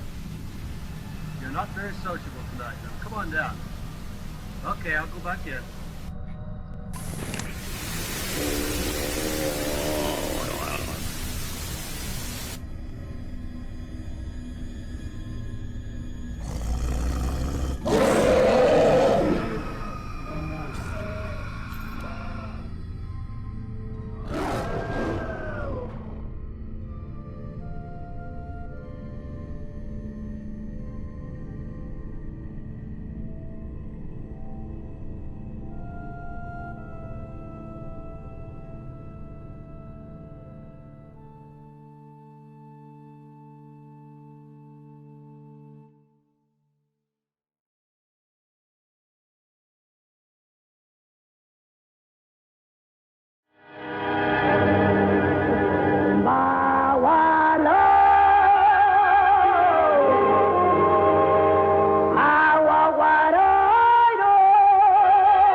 Conclusions that I immediately drew was that this is not a human being. Okay? Second thing was, it was speaking a language, which was way beyond anything that I could imagine. And the third thing was, it could not be fake. I'm just a language guy. I worked for the Naval Security Group. My title was Cryptologic Technician Interpreter. A cryptologist would be someone who collects the voice communications in the code and then breaks the code. I have a BA degree in literature and communications. I'm one of the few two-time graduates of the Defense Language Institute Foreign Language Center. After that, 20 years of cryptologic technician interpreter. That deals with the collection of voice communications, then the transcription, then the analysis, and then the reporting of the intelligence that we gather. All of our information goes straight to the NSA. I had my son with me at school. And one day I was teaching at Wentworth Military College. He says, "Dad, what do you think Bigfoots sound like?" I said, "Well, let's Google it." So we did. And it had a little prompt there, Bigfoot sounds. Literally, Bigfoot sounds. So I punched on that, and it brought up the strangest sounds I had ever heard. I said, "Son, there's language in here." The reason that I'm recognizing this is because all of my years of manipulating the human voice on tape, speeding it up and slowing it down to try to recover the phonemes or the sounds, we have to use, linguistic terms. The phonemes, phoneme is a single sound. A morpheme is what we would call a syllable, or a morpheme stream, which is a complete utterance of what we might call a sentence. There are languages that we don't know. It's just beyond anything in our experience that we're not trained in. Then we might collect that, and then we would transcribe it according to the phonemes and morphemes, because we don't know what a word is. Words are notoriously impossible to define. I've isolated 36 different phonemes, okay, with a couple that are not actually phonemes, things like tooth clicks or tongue clicks, things like this, right, which we believe have language properties. Some human languages actually have that. Some African Bushman tribe use those right in the middle of their utterance. Okay, so we know humans do it. The vocal range that the creatures speak at, both above and below the ability of humans to articulate those sounds. That these creatures are speaking in frequencies way above the human ability and way below. Some indication that it goes beyond both above and below our ability to hear. And then there was the speed of delivery, or the porosity, what we say, of delivery of the utterances. So fast that we can say that it's pretty close to twice as fast as the ability for humans to even speak. And here's why, is that these creatures speak or utter or articulate on the pant, which humans are unable to do. That's why they're so fast. They are speaking on the exhale and also on the inhale. The booming sound of these creatures was coming from something, from my professional experience, was way bigger than any human that I'd ever heard in my life. In Al's tape and in Ron's tape, has to be a massive male because of the resonance and just, the feel. You can almost feel the power of their utterance. And then there's a female. Obviously, and coming from two different parts of the forest. They're exchanging utterances. There's query. There's a query response, and then there's a statement response. It's the only way you can put it. What you'll hear is the interaction between a large male and then there's a female. And you will hear that it actually sounds like a female. The same difference that humans have. And then there is a couple of whimpers or whistles or squeaks by a juvenile.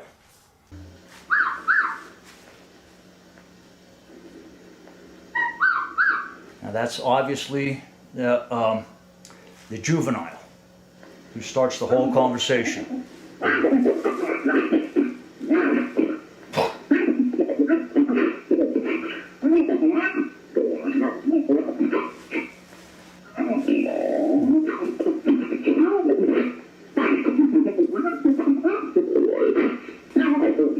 The female.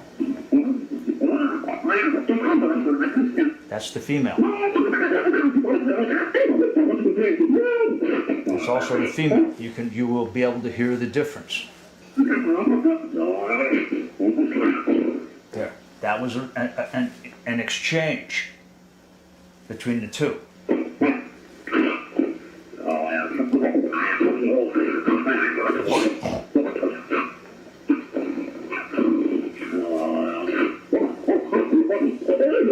Even at real time, you can begin to hear the exchanges, what we call conversational terms. In other words, I take a turn to speak to you, and then you take a turn to speak back to me. Humans who had been in the little lean-to cabin that they had up there started to come out because they were all freaked out by it. When they come out, the big male eventually becomes aggressive.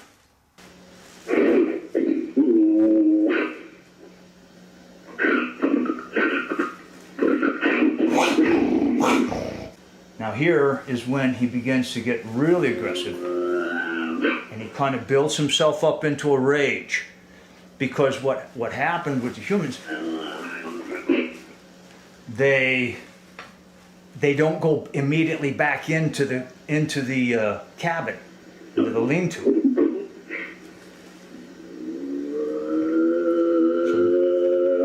So the big male begins to get aggressive.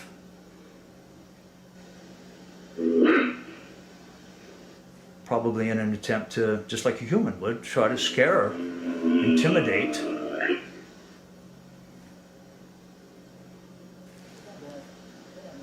Now here, you see the humans and the creatures stepping on each other.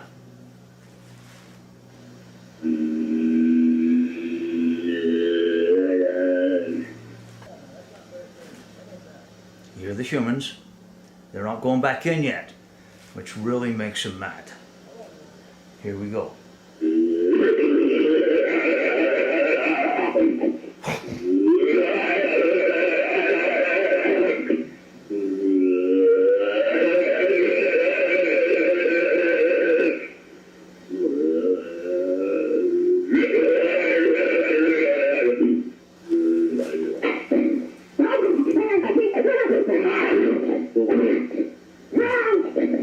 That's the female.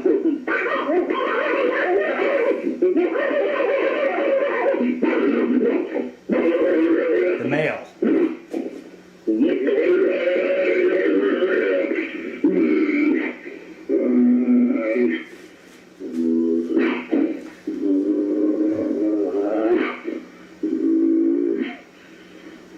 obviously the male and the female having conversational terms.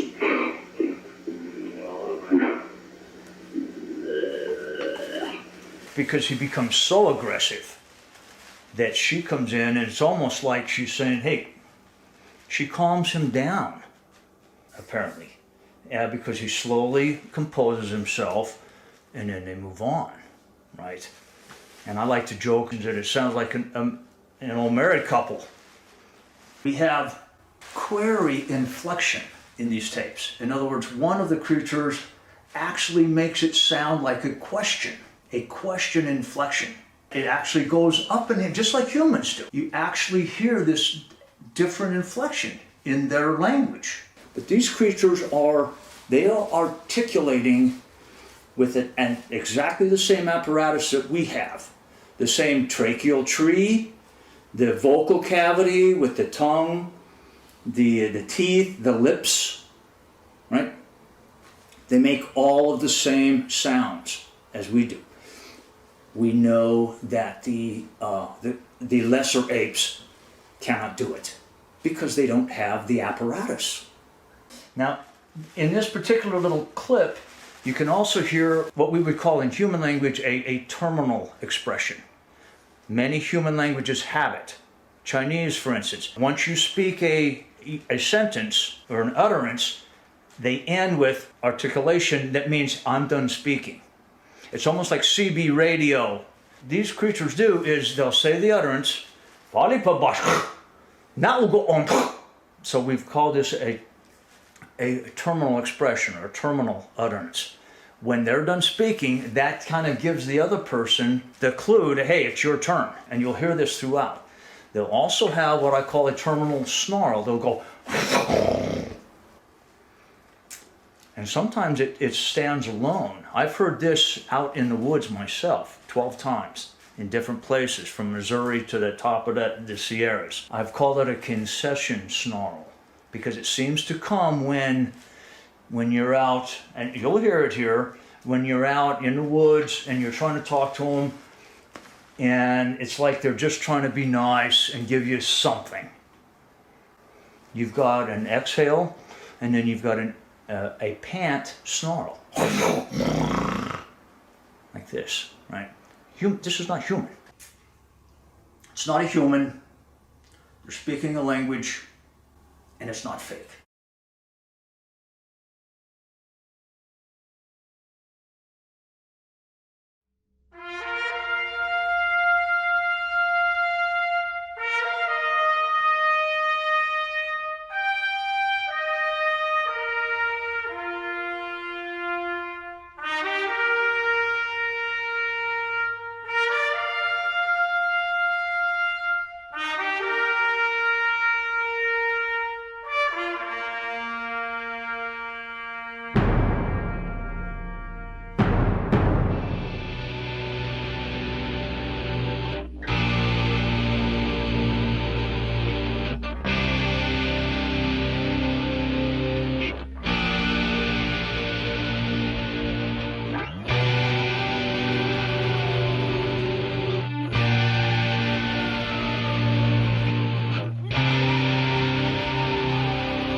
Joe, leave them alone.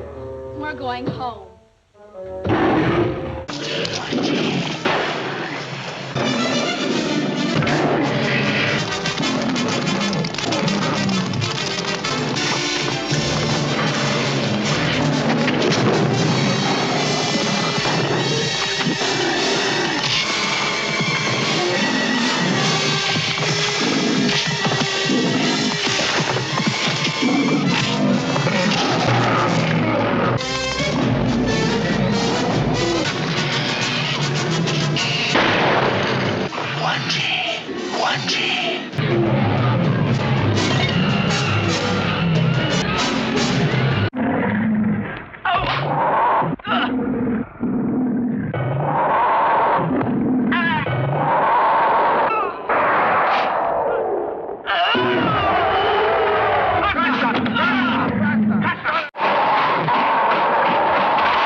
Canberra.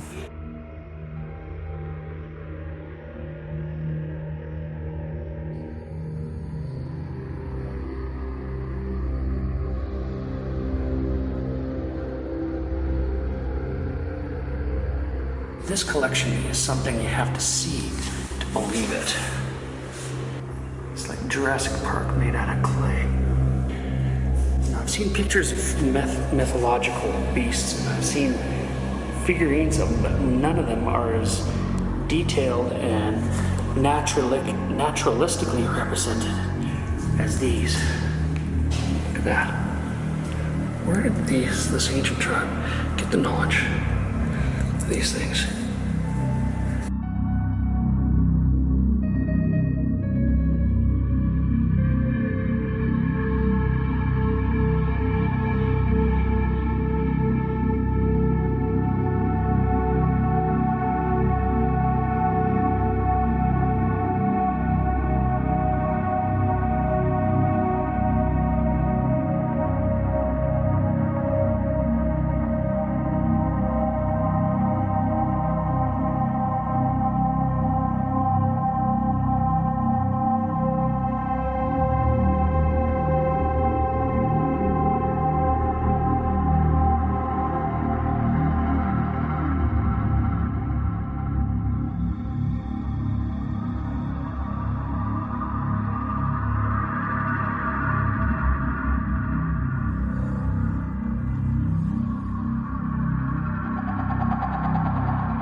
to try to cover as much of that as we can here, so let's go. Genesis chapter 1 says, "Let there be a firmament in the midst of the waters, and let it divide the waters from the waters." Well, what is a firmament? Some people say it must be the dirt, because the dirt keeps the water away from the water. No, it's not the dirt. Read down to verse number 20, and it says, "The fowls," that's the birds, "fly above the earth in the open firmament of heaven." The birds fly in the firmament. The birds do not fly in the dirt. Okay, the birds fly in the air.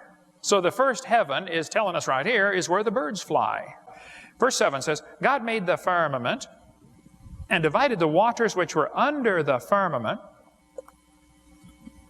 from the waters which were above the firmament." Now wait a minute. Is he telling us there was water above where the birds fly? Psalm 148 says, "Praise him, ye waters that be above the heavens." So 2 Peter tells us the earth was standing out of the water and in the water. Apparently, when God first made the earth, there was a canopy of water or ice above the atmosphere. It's not there now. It all fell down at the time of the flood. But Isaiah tells us the Lord sits on the circle of the earth. Interesting. 3,000 years ago, the Bible said the earth is round. But then it says He stretched out the heavens. 17 times in the Bible it says He stretches out the heavens. Maybe that's why we have a red shift in astronomy. And people say, how did the light get from the stars to here? Oh, you got it all backwards. The Bible says God made the earth first and then the stars. So the question is, how did the stars get from here to there? Not how did the light get from there to here? But He stretched out the heavens. Interesting. Today's atmosphere that we're breathing has 6 layers: troposphere, stratosphere, mesosphere, thermosphere, exosphere, and ionosphere. There used to be a 7th layer. It was a layer of water or ice above the atmosphere. I don't know what it was because it's gone now. Okay, all we can do is make a theory about it. This is called the canopy theory, which says there was a layer of water or ice, probably ice, above the atmosphere. I happen to believe it's probably 10 or 20 inches of ice, super cold ice, suspended by the magnetic field. This ice or water would block out UV light, some of it. It would increase air pressure. Today the air is about 100 miles thick. It would squeeze it all down probably to 10 or 20 miles and double the air pressure on the surface. Article about that here. Josephus wrote in his book that the Hebrews believed when God made the earth on the 2nd day, He placed a crystalline firmament around it. A crystalline firmament. Probably super cold ice, okay? There was not only a canopy of water above the earth, there was water in the crust of the earth. Psalm 24 says, "The earth is the Lord's. He founded it upon the seas and established it upon the floods." See, most of the water that's now in the oceans used to be in the crust of the earth. Psalm 136 says He stretched out the earth above the waters. It's not the way it is today. I believe the original creation had a layer of water above, maybe 10 or 20 inches, who knows, of ice probably, and then a layer of air to breathe, probably 10 or 20 miles, I don't know, and then dirt and rocks to stand on, the crust of the earth, which we still have, but inside the crust of the earth, there was water. That's the water that came shooting to the surface when the fountains of the deep broke open. I think the earth today still has cracks where it broke open at the time of the flood. I taught earth science for years. The earth is broken up into plates, there's no question. I've been to the San Andreas Fault, the Hayward Fault, the New Madrid Fault, the Golden Fault. None of them are my fault, but I've been there, okay? There's no question there are cracks in the earth's crust, and when they move around, buildings fall down. There's no question the earth is broken up, and there's no question the plates are still moving. The question is, when did all this happen? Now, the evolutionist will tell you this happened over millions and millions of years. The creationist says, no, all this catastrophe probably started at the time of that flood when the fountains of the deep broke open. That's what caused the fault lines. And the water went shooting to the surface, and it's still here today. This canopy of water that used to be there in the original creation would make the whole earth like a big greenhouse. And they've got a new theory now that says maybe a lack of oxygen killed the dinosaurs. A lack of oxygen. Why would they say that? Well, they had a big symposium in 1993. A bunch of scientists got together to study the Apatosaurus. And they said, folks, we've got a problem. An 80-foot Apatosaurus had nostrils the same size as a horse. How is an 80-foot animal going to get enough air through nostrils the same size as a horse? He'd be sucking so hard trying to get a breath. Well, apparently they did breathe because bones of dinosaurs are found all over the planet. even in Antarctica and Alaska. I mean, dinosaurs lived everywhere, okay? So how could an 80-foot animal get enough air? Well, today he probably couldn't, not to get 80 feet long. But I think before the flood came, they had this canopy of air or of water or ice that would increase air pressure. Plus, they had richer oxygen. You know, when they drill into the amber, sometimes in amber, which is petrified tree sap, they find air bubbles in the amber. When they analyze the air bubbles, they find out they're 50% more oxygen than we have today. Today we're breathing 21% oxygen. Amber bubbles have 32% oxygen. Did you know if you lived in a world with double the air pressure and 50% more oxygen, just breathing would be exciting? Adam would go, wow. That was fun. Hey, Eve, let's do that again. Ready, go. The earth had more oxygen in the past than it does now. If you double the air pressure and increase oxygen, not only does your hemoglobin take on oxygen like it's supposed to, your plasma will get oxygen saturated, which means you could run hundreds of miles without getting tired. Adam and Eve didn't need a car. They could run to grandma's. I think before the flood came, I think things were a whole lot different. With increased oxygen, you would heal up much faster. In the pre-flood world, if they had to double the air pressure and increased oxygen, you would just be full of energy all the time. This layer of water above the earth would act as a barrier that would block out UV light and X-rays and other harmful things that come from the sun. See, the sun produces a lot of stuff besides light. It produces X-rays and gamma rays and beta rays, and all them ray boys come down here, and they're pretty hard on your carcass. But your skin feels the full force of these X-rays. And your body has to fix the damage. I mean, you fix millions of holes in your skin every single day. Millions of them. But not only were people living longer before the flood, animals were too. And they were growing bigger. Probably much bigger. Here's a hornless rhinoceros, 18 feet tall. That's a big rhino. People say that's a prehistoric animal. No, did you know the word prehistoric was not even in the dictionary until about 100 years ago? We got a dictionary from 1860. The word prehistoric is not there. No such thing as prehistoric back in 1860. Here's a dictionary from 1892. The word prehistoric is still not there. See, there are things that are pre-flood, but there's no such thing as prehistoric. We have history from the first day, so there's no such thing as prehistoric. But before the flood came, this canopy of water would increase air pressure, which would make things behave very differently. It makes insects grow much bigger, like this dragonfly with a 50-inch wingspan.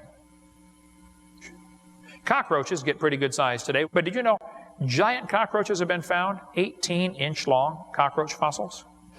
Giant fossil centipede, 8.5 feet long, was found. Grasshoppers, 2 feet long, have been found fossilized. You can make a meal out of those. Tarantula with a 3-foot leg span, fossil.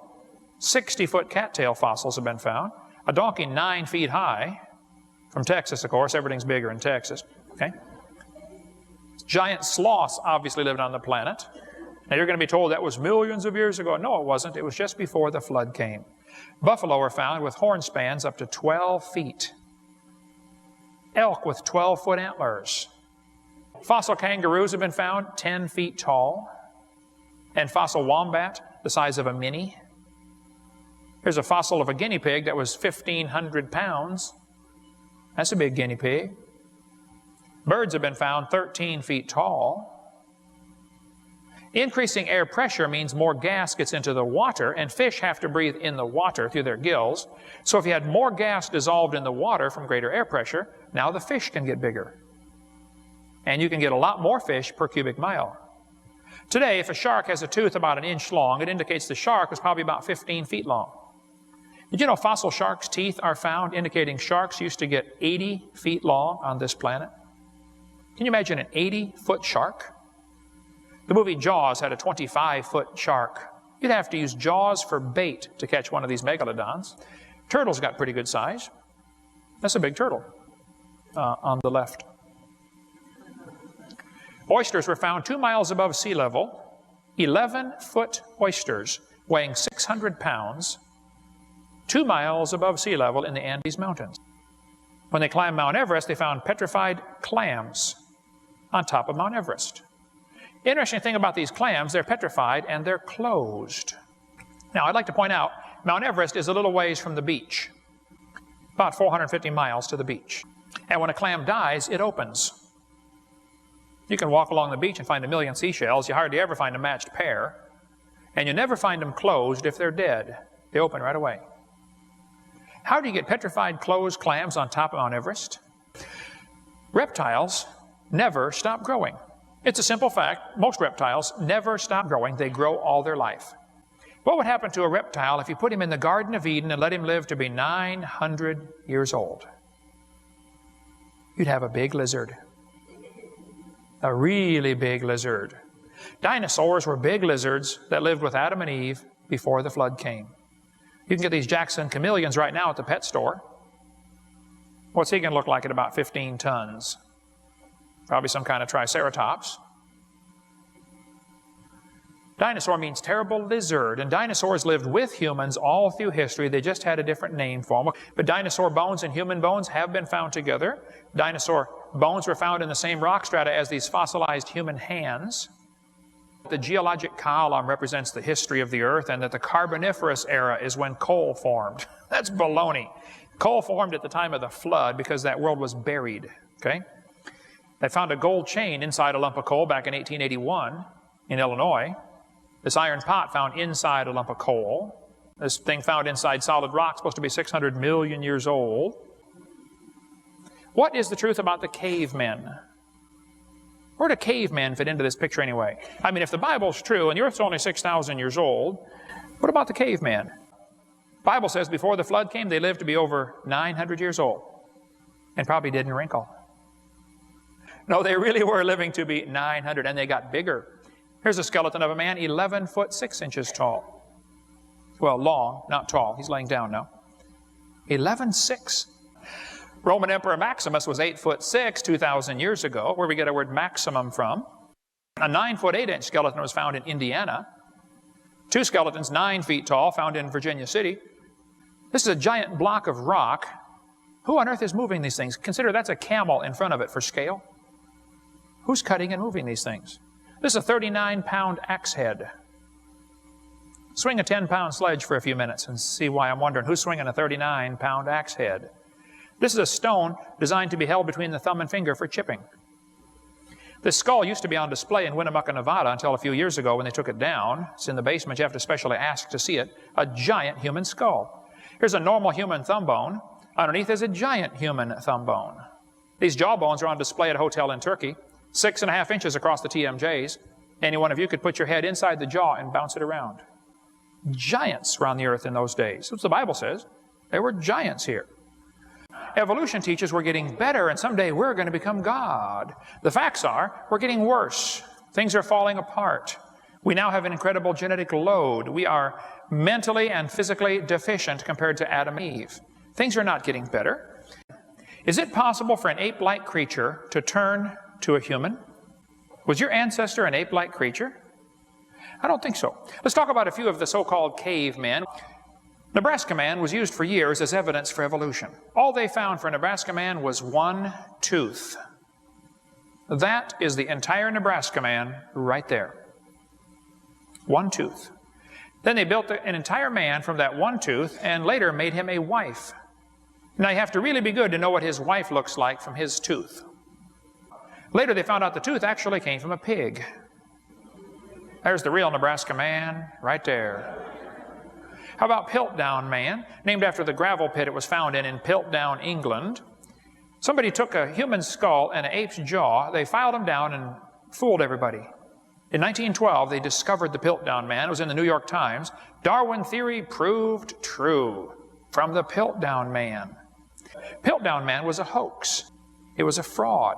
Back in 1856, they found a skeleton petrified, a man petrified, in this valley called the Neander Valley, and they named it Neanderthal Man.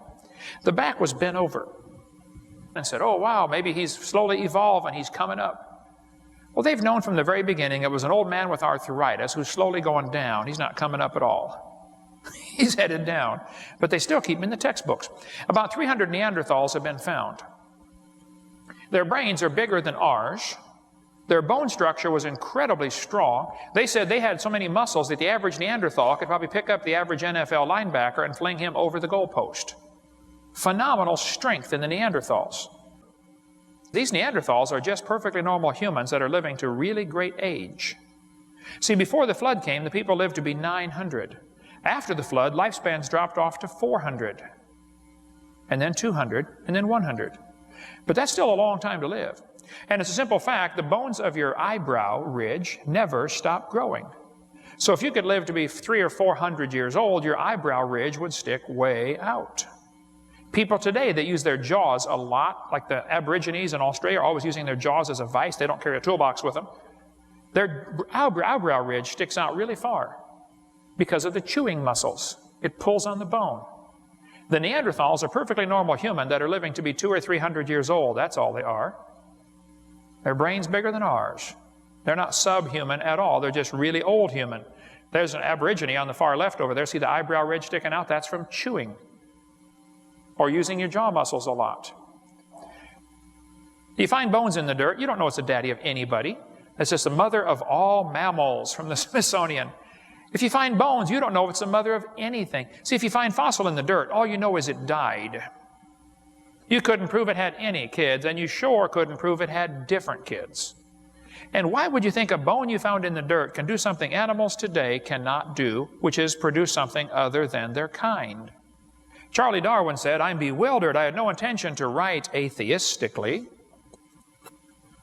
But there seems to be so much misery in the world. From the war of nature, from famine and death, the most exalted object we're capable of conceiving." Wait a minute. Charlie, are you saying that war and famine and death is what exalts us to a higher level? Death is the hero of the plot for the evolutionists. That's all, folks.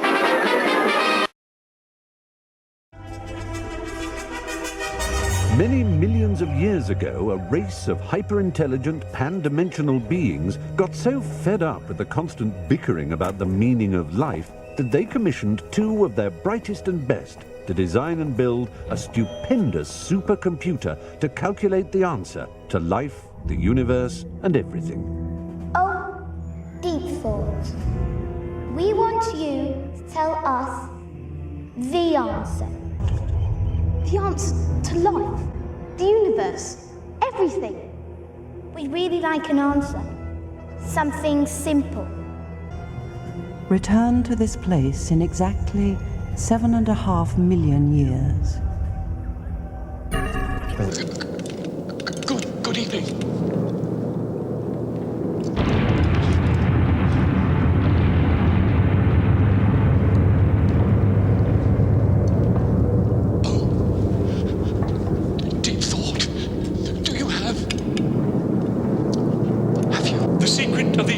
The great question of life and everything?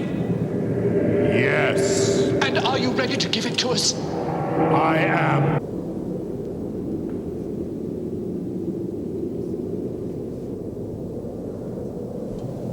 The answer to the great question, yes, of life, the universe, and everything, yes, is 42. 42? You have to know what the question actually is in order to know what the answer means. Well, can you please tell us the question?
until reality. Please select your destination. Forest. Please select your avatar. Wolf. Loading.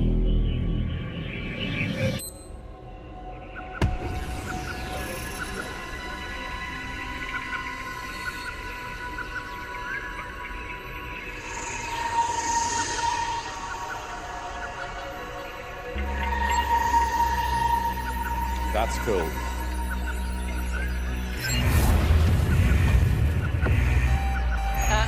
Error.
Now he's in the water.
Well, here goes one of them. Enough!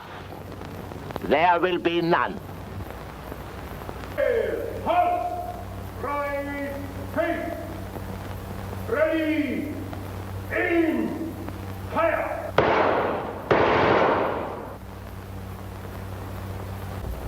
The people have been notified that you will be killed if they light one more fuse. Do you think they'll light it? I think they will, at the very first chance. Well,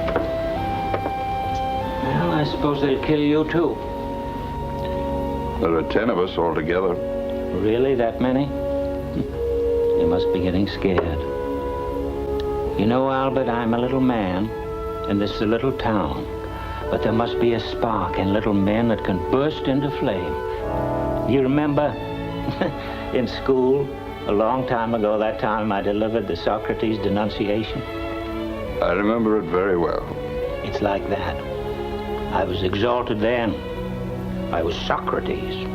I was denouncing the school board, and oh, how I denounced them. I bellowed. I can see their faces grow red. They were holding their breaths to keep from laughing. How long ago was that? 40 years?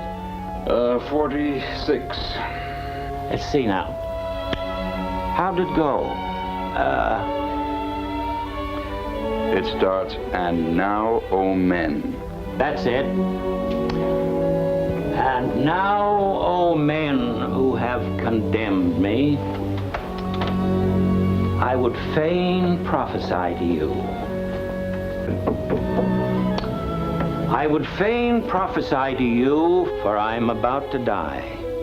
And in the hour of death, men are gifted with prophetic power. And I prophesy to you, who are my murderers, that immediately after my death... The word is departure, not death. No, after my death, isn't it? Do you know? Departure. Immediately after my departure. I prophesy to you, who are my murderers, that immediately after my departure, punishment far heavier than you have inflicted upon me will surely await you. If you think that by killing men you can prevent someone from censoring your lives, you are mistaken. And that's all I can remember. Very good.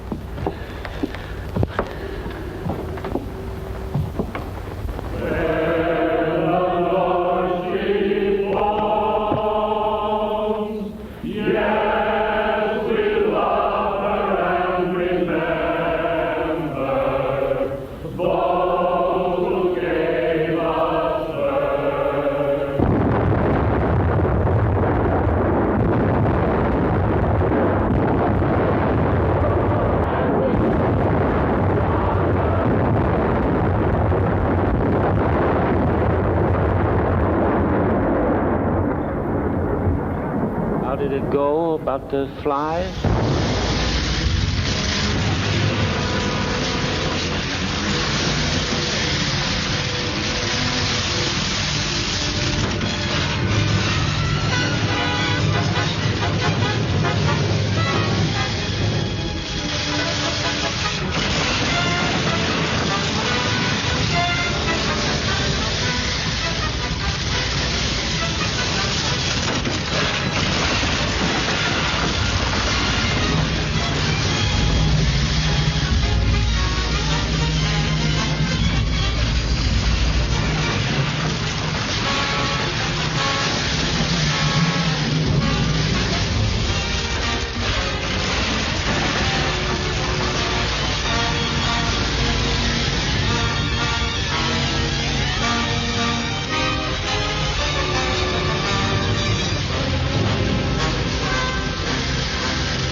What was the Frozen Army of the Korean War? Why did hundreds of Chinese soldiers suddenly die? What effect did the legendary winter cold have to play in this disaster? As the Marines pushed on, they came across a scene that was unbelievable. Hundreds of Chinese soldiers, positioned in ambush, weapons at the ready, were flash frozen solid. Some of the dead were in kneeling and standing positions. Some seemed to be running, weapons at the ready, grenades in their hands. A few moving on patrol, as if to engage an enemy, frozen like statues in the waist-deep snow. The frozen soldiers were from the 6th Company of the 117th Regiment, the 5th Company of the 242nd Regiment, and the 2nd Company of the 180th Regiment. Allied personnel also died from the severe cold, but not like this. Later, Chinese General Sung Shi-lun, commander of the 9th Corps of the Volunteer Army, reported the battle to his superiors. His telegram stated, "After the battle started, no one in the company stood up. When cleaning the battlefield, it was found that all the company's cadres and soldiers were frozen to death in a battle formation. On the battlefield, there were no signs of fighting on the scene." Another officer of Changjin, General Chi Hao-Tien, recalled, "It has been unforgettable to me."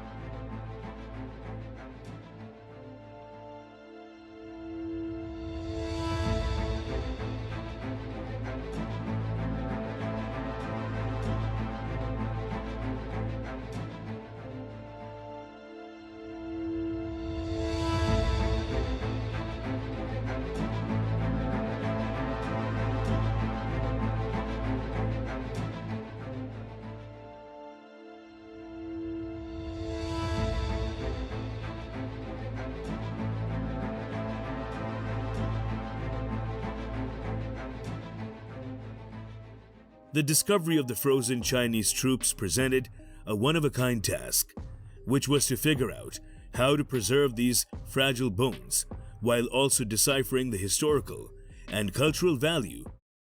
Because of the freezing conditions, these warriors had been buried in ice and were safeguarded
It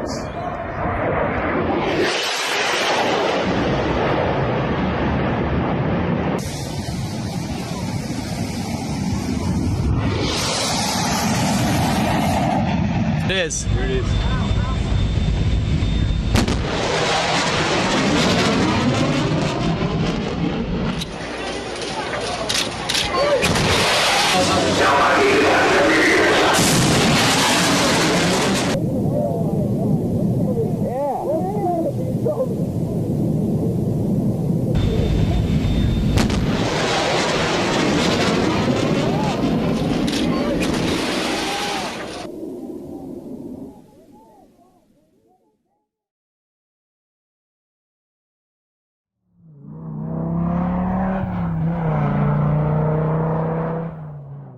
Research has been proceeding to develop a line of automation products that establishes new standards for quality, technological leadership, and operating excellence.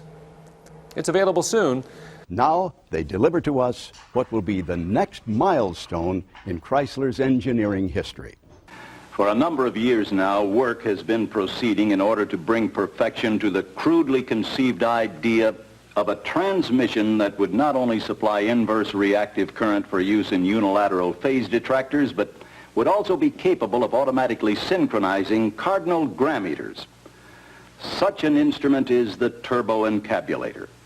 Now, basically, the only new principle involved is that instead of power being generated by the relative motion of conductors and fluxes, it is produced by the modial interaction of magnetoreluctance and capacitive diractance.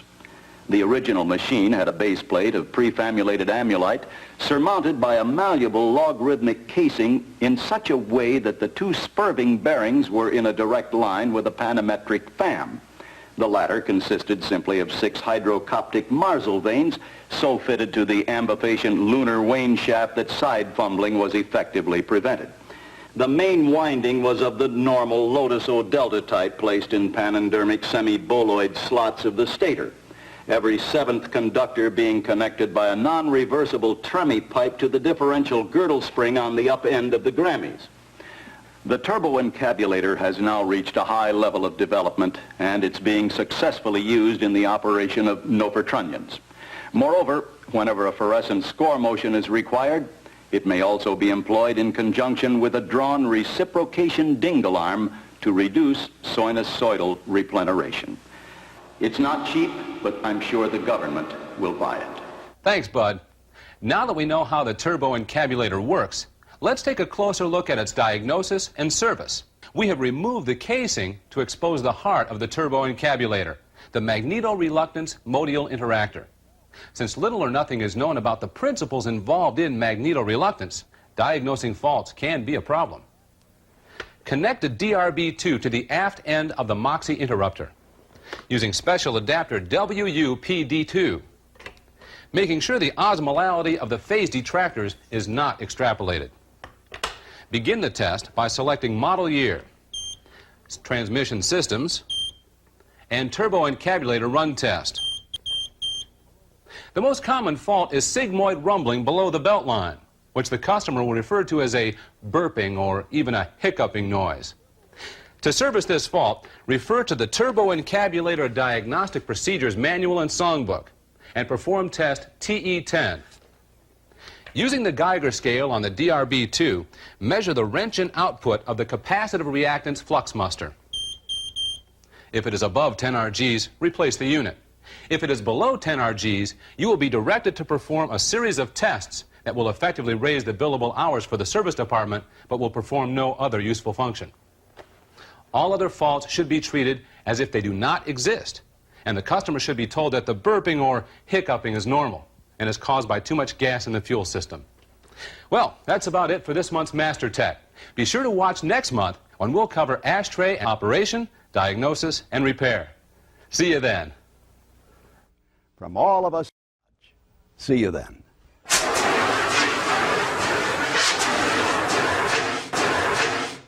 Some fire, huh? Better have those burns checked. I'm not sure this eyebrow is going to grow back in. Maybe you could wear a monocle or a patch. A patch.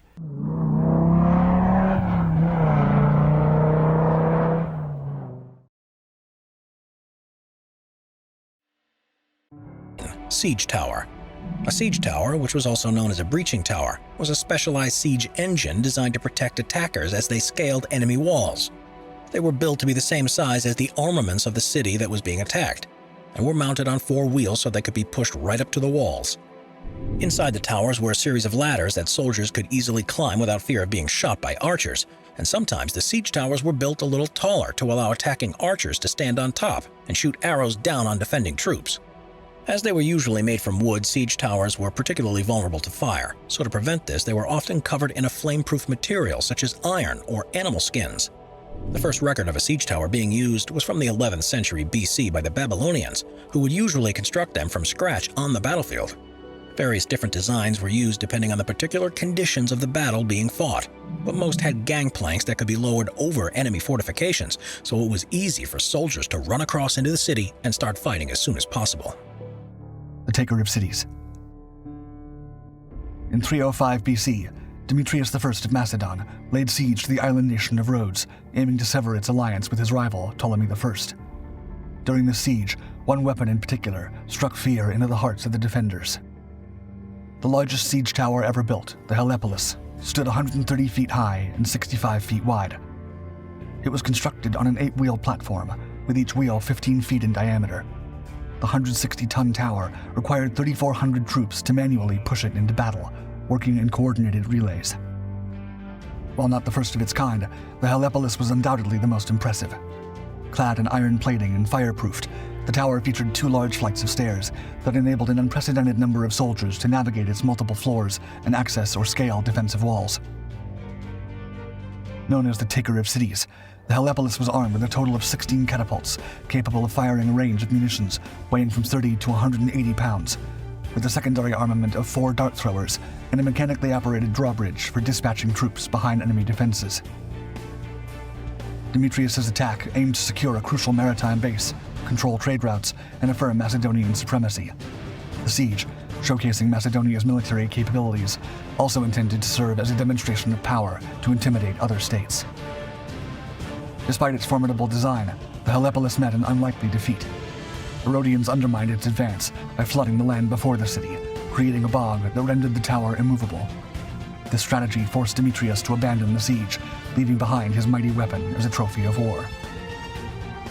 According to another account, the Helepolis was withdrawn and ultimately abandoned after Rhodian defenders dislodged its protective armor. The aftermath saw the Rhodians sell the Helepolis for scrap, with legend suggesting the proceeds funded the construction of the Colossus of Rhodes, one of the 7 ancient wonders of the world. Some accounts also claim that the iron plating from the siege tower was melted and used to build the statue, with wood from the tower used for its scaffolding. Although not a success in itself, the Helepolis illustrated the possibilities of advanced siege warfare, inspiring many generations of subsequent siege towers, including those equipped with battering rams and spear throwers. Demetrius would use a similar, though smaller machine in 292 BC to capture the city of Thebes. Number 11. Counterweight Trebuchet. Counterweight trebuchets were, for centuries, one of the most powerful types of siege engines to be used on battlefields. They are large catapults that are thought to have first been used in the 11th or 12th century, and are made up of a long throwing arm which has on one end a counterweight, and on the other is a rope that holds the ammunition.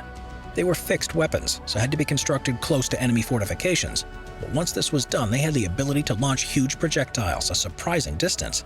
When triggered, the counterweight would drop down and cause the lever arm to lift up, which in turn hurled the projectile with frightening force and accuracy.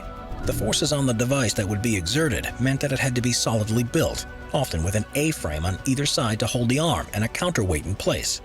This meant that the full-size trebuchets weren't always practical to use, with armies often choosing to go with smaller catapults instead. But when there were large fortifications to contend with, there was nothing anywhere near as effective. For a defending army, the mere sight of seeing a trebuchet being constructed often meant the need to organize a suicide mission, with the hope that they could somehow destroy it before it could release even one payload. The Warwolf. In medieval warfare, few engines of destruction have struck fear into the hearts of defenders quite like the Warwolf, believed to be the largest trebuchet ever built. King Edward I of England commissioned this behemoth of battle during the siege of Stirling Castle in Scotland in 1304. Edward I known as Longshanks for his imposing stature, wanted a siege engine so formidable that the Scots would fall to their knees at the mere sight of it. When completed, the Warwolf, or Lupus Gare, may have stood at a height of 300 to 400 feet tall with its arm extended, and was capable of hurling massive 300-pound stones at 120 miles per hour across a great distance. Designed and built by 5 master carpenters and almost 50 laborers over a period of 3 months, the Warwolf was believed to be capable of destroying any castle. 30 wagons transported the weapon before being assembled over the course of 3 months outside Stirling Castle, which was at the time the last stronghold of the Scottish resistance. For 4 months, the English bombarded the castle using 11 smaller siege engines while waiting for the construction of the Warwolf to be completed. According to some sources, the Warwolf was so complex and time-consuming to assemble that the defending forces surrendered before it was actually fired. Yet King Edward, eager to witness the power of his colossal investment, insisted on testing the weapon, refusing to let anyone enter or exit the castle before the Warwolf had hurled a stone. A Latin chronicle from the era described the Warwolf's single attack, saying that it fired a single stone through the castle's walls, quote, like an arrow flying through cloth. The Basilic Cannon.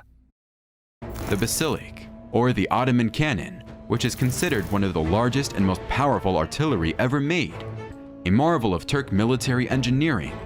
It was 24 feet long and could fire cannonballs weighing 1,200 pounds. The cannon itself weighed 40,000 pounds, so it was dragged along the walls of Constantinople by 60 oxen and 400 men. Although the cannon did enormous damage to the walls of Constantinople, it was not entirely practical. After each shot, the cannon got very hot, so it could only be used 3 times a day. And even with such careful use, the cannon lasted only 6 weeks before it stopped working. Constantinople once stood as a center of civilization, renowned for its fortitude and highly effective, apparently impenetrable defenses. When Constantine XI, its ruler, was approached by an engineer named Orban, who proposed constructing a huge caliber cannon, he turned down the offer, believing his empire to be well protected by its infamous Theodosian walls. Constantine's rival, Mehmed II, Sultan of the Ottoman Empire, was next to be approached by Orban, and the Basilic Cannon was at last commissioned. With all of the necessary funds and materials at his disposal, Orban set to work forging the colossal beast.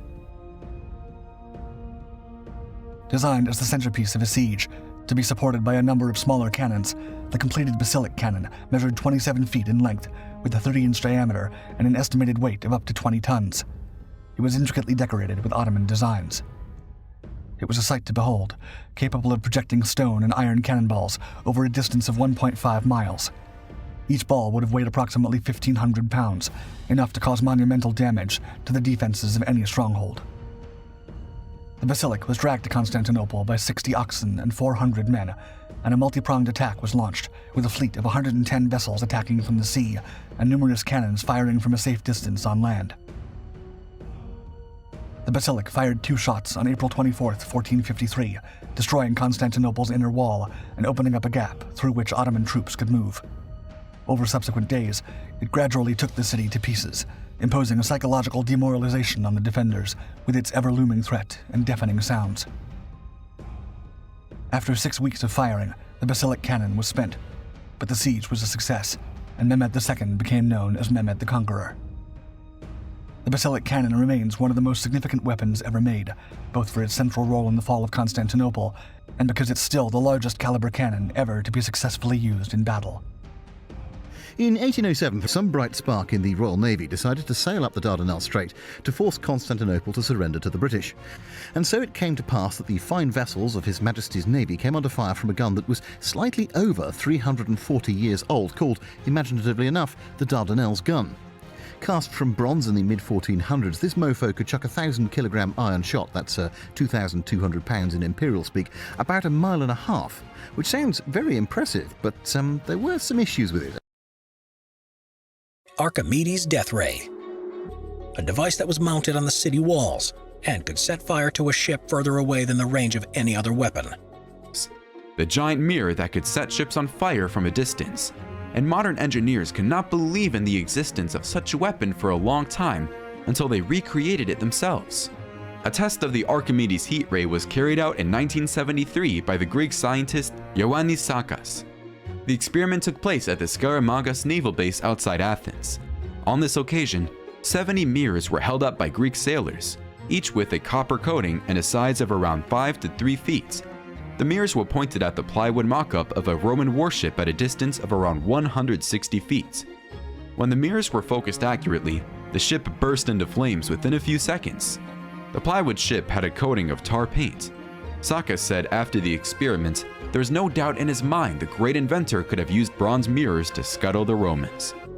It was made up of a series of polished lenses that were either held by soldiers along the city walls or were housed together in one giant contraption.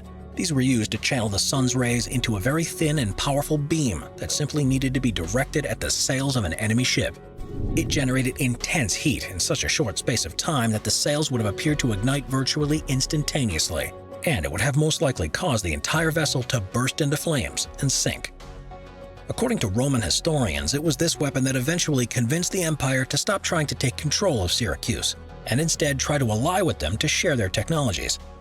It seems, though, that Archimedes didn't reveal his design to anyone outside of the city walls, because there are no accounts of one of these devices ever being used anywhere else until modern times when researchers recreated it to test whether it would actually work or not. The Sambuca. The Sambuca was a naval siege engine that was created by Heracliades of Tarentum and used for the first time during the Roman siege of Syracuse in 213 BC. 2 ships would line up alongside each other, and each one had a tall tower, which doubled as the mast. These were attached to an assault bridge that lay between them, and once they approached the target city, the bridge would be raised up and rested on top of the defensive walls. This, in theory, would then allow the soldiers on the ships to run up the bridge and enter the battle, but in practice never fully lived up to expectations. In the Roman siege of Syracuse, they failed because they collapsed while being hoisted, and the ships became targets of the claw of Archimedes, while subsequent versions that were used during the siege of Chios in 201 BC and the siege of Rhodes in 88 BC also suffered similar faults. The Greeks and the Romans remained convinced that they were a good idea, however, and it's believed that they finally perfected the design and used them in a number of nautical sieges over the following century. Tessera Centaurus, a boat the size of a modern aircraft carrier from the 3rd century BC. This huge galley was known as Tessera Centaurus, and it was built by order of Pharaoh Ptolemy IV Philopator, and the ship was so big that some scientists doubt whether it existed at all. It supposedly was 130 meters long, 20 wide, 25 meters high, and was all made of wood. Tessera Centaurus was the largest wooden ship in history. It had 2 bows, 2 sterns, and in fact looked like 2 very long boats connected by a platform, something like an ancient catamaran weighing almost 4,000 tons. It was supposed to demonstrate the power and wealth of Egypt and obviously the amount of wood they had to spare. Unlike modern aircraft carriers, which move thanks to the energy of nuclear reactors, the Tessera Centaurus could only rely on the power of the rowers. And there were 4,000 of them, 50 oars on each side. It's not clear how the Egyptians managed to accommodate so many people and make them row simultaneously. There were also 400 sailors on board, as well as 2,850 soldiers. On one hand, it sounds incredibly cool, a whole small town in a boat. But on the other hand, just imagine how crowded it was, and the working conditions of the rowers. The Claw of Archimedes. When the Roman fleet attacked Syracuse, home of Archimedes, in 215 BC, Archimedes constructed a superweapon of his time, the Claw of Archimedes, also known as the Iron Claw. The weapon was a hook attached to a large crane. When a ship approached the walls of the city, the hook would grab the vessel and the crane would turn and tip it over. With this weapon, Syracuse was able to repel the attack and discourage the Romans from invading the territory again for several years. The Greek historian Polybus wrote, "Let down an iron hand swung on a chain, by which the man who guided the crane, having fastened on some part of the prow where he could get a hold, pressed on the lever of the machine inside the wall. And when he had thus lifted the prow and made the vessel rest upright on its stern, he fastened the lever of his machine so that it could not be moved, and then suddenly slackened the hand and chain by means of a rope and pulley. The result was that many of the vessels heeled over and fell on their sides. Some completely capsized, while the greater number, by their prows coming down suddenly from a height, dipped low in the sea, shipped a great quantity of water, and became a scene of the utmost confusion."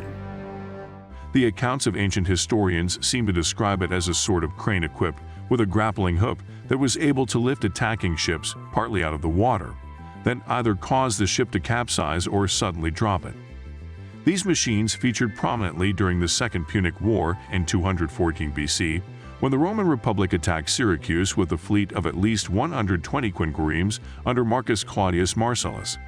When the Roman fleet approached the city walls under cover of darkness, the machines were deployed, sinking many ships and throwing the attack into confusion.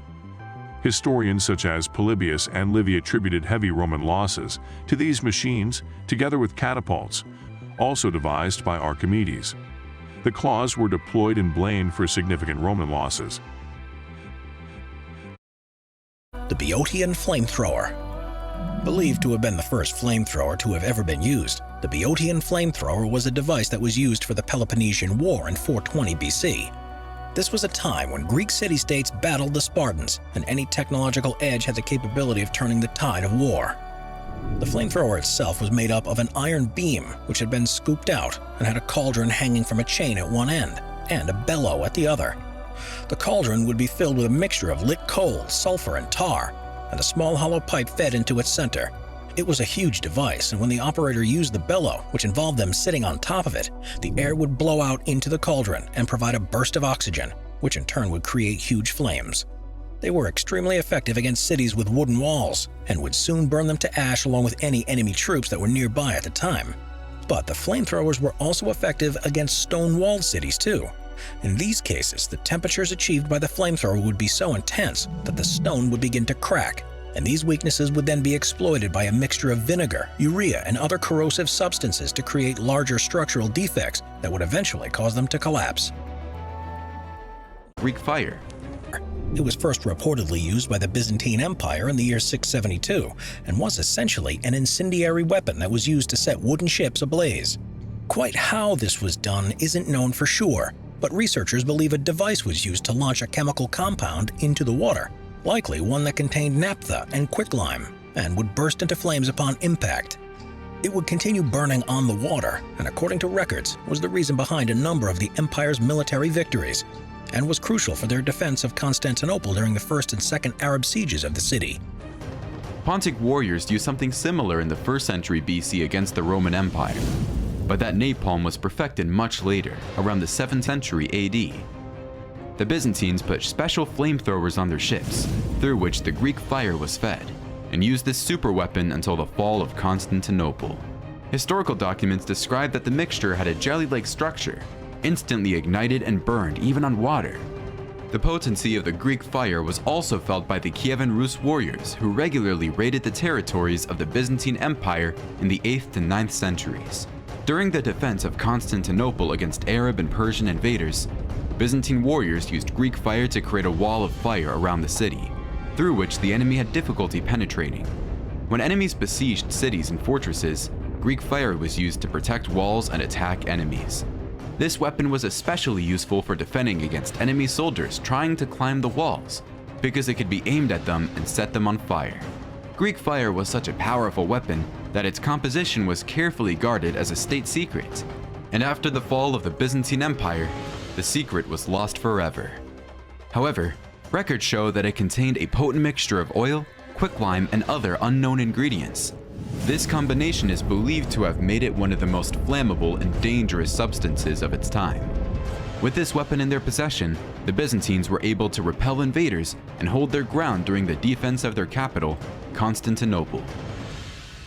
Byzantine Greek fire provided such a military advantage that it was a closely guarded secret, and only a handful of military scientists knew how to produce it. Once the empire finally fell, all records of the manufacturing process were lost. So to this day, we can only speculate about the actual ingredients, although based on writings by a Roman historian, it's thought likely that it included calcium phosphide, sulfur, or niter.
2 weeks ago, the world fell in love with Snuffy the seal, who washed up on shore injured and dehydrated. We now go live to Snuffy's triumphant return to the sea. We are just moments away from releasing Snuffy, the rescued seal, back into the ocean. And now you see it, Snuffy's triumphant return.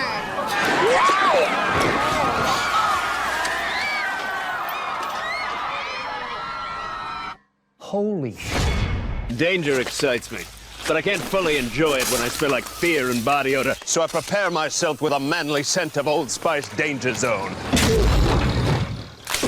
Because even if something bad does happen to a Danger Zone man, it won't smell like something bad happened, because the secret to smelling is... And when you smell like Old Spice Danger Zone, trust me, you'll smell like you have nothing to worry about. You smell like you look amazing. Amazing, and no.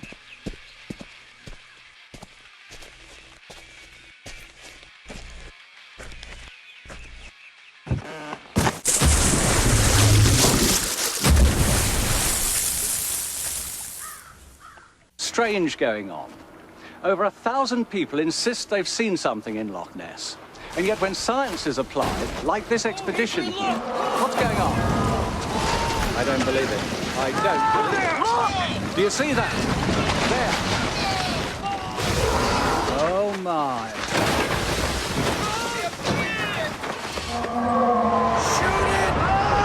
Shoot it!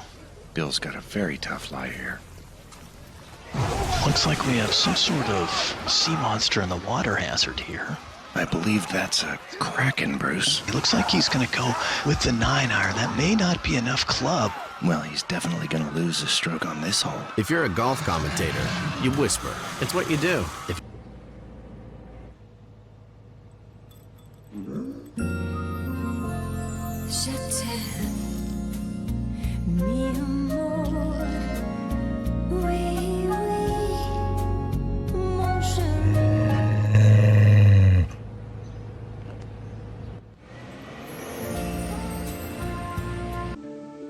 If you experience difficulty sleeping, try Lunesta.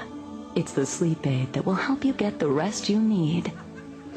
Lunesta may not be for you if you have a fear of butterflies.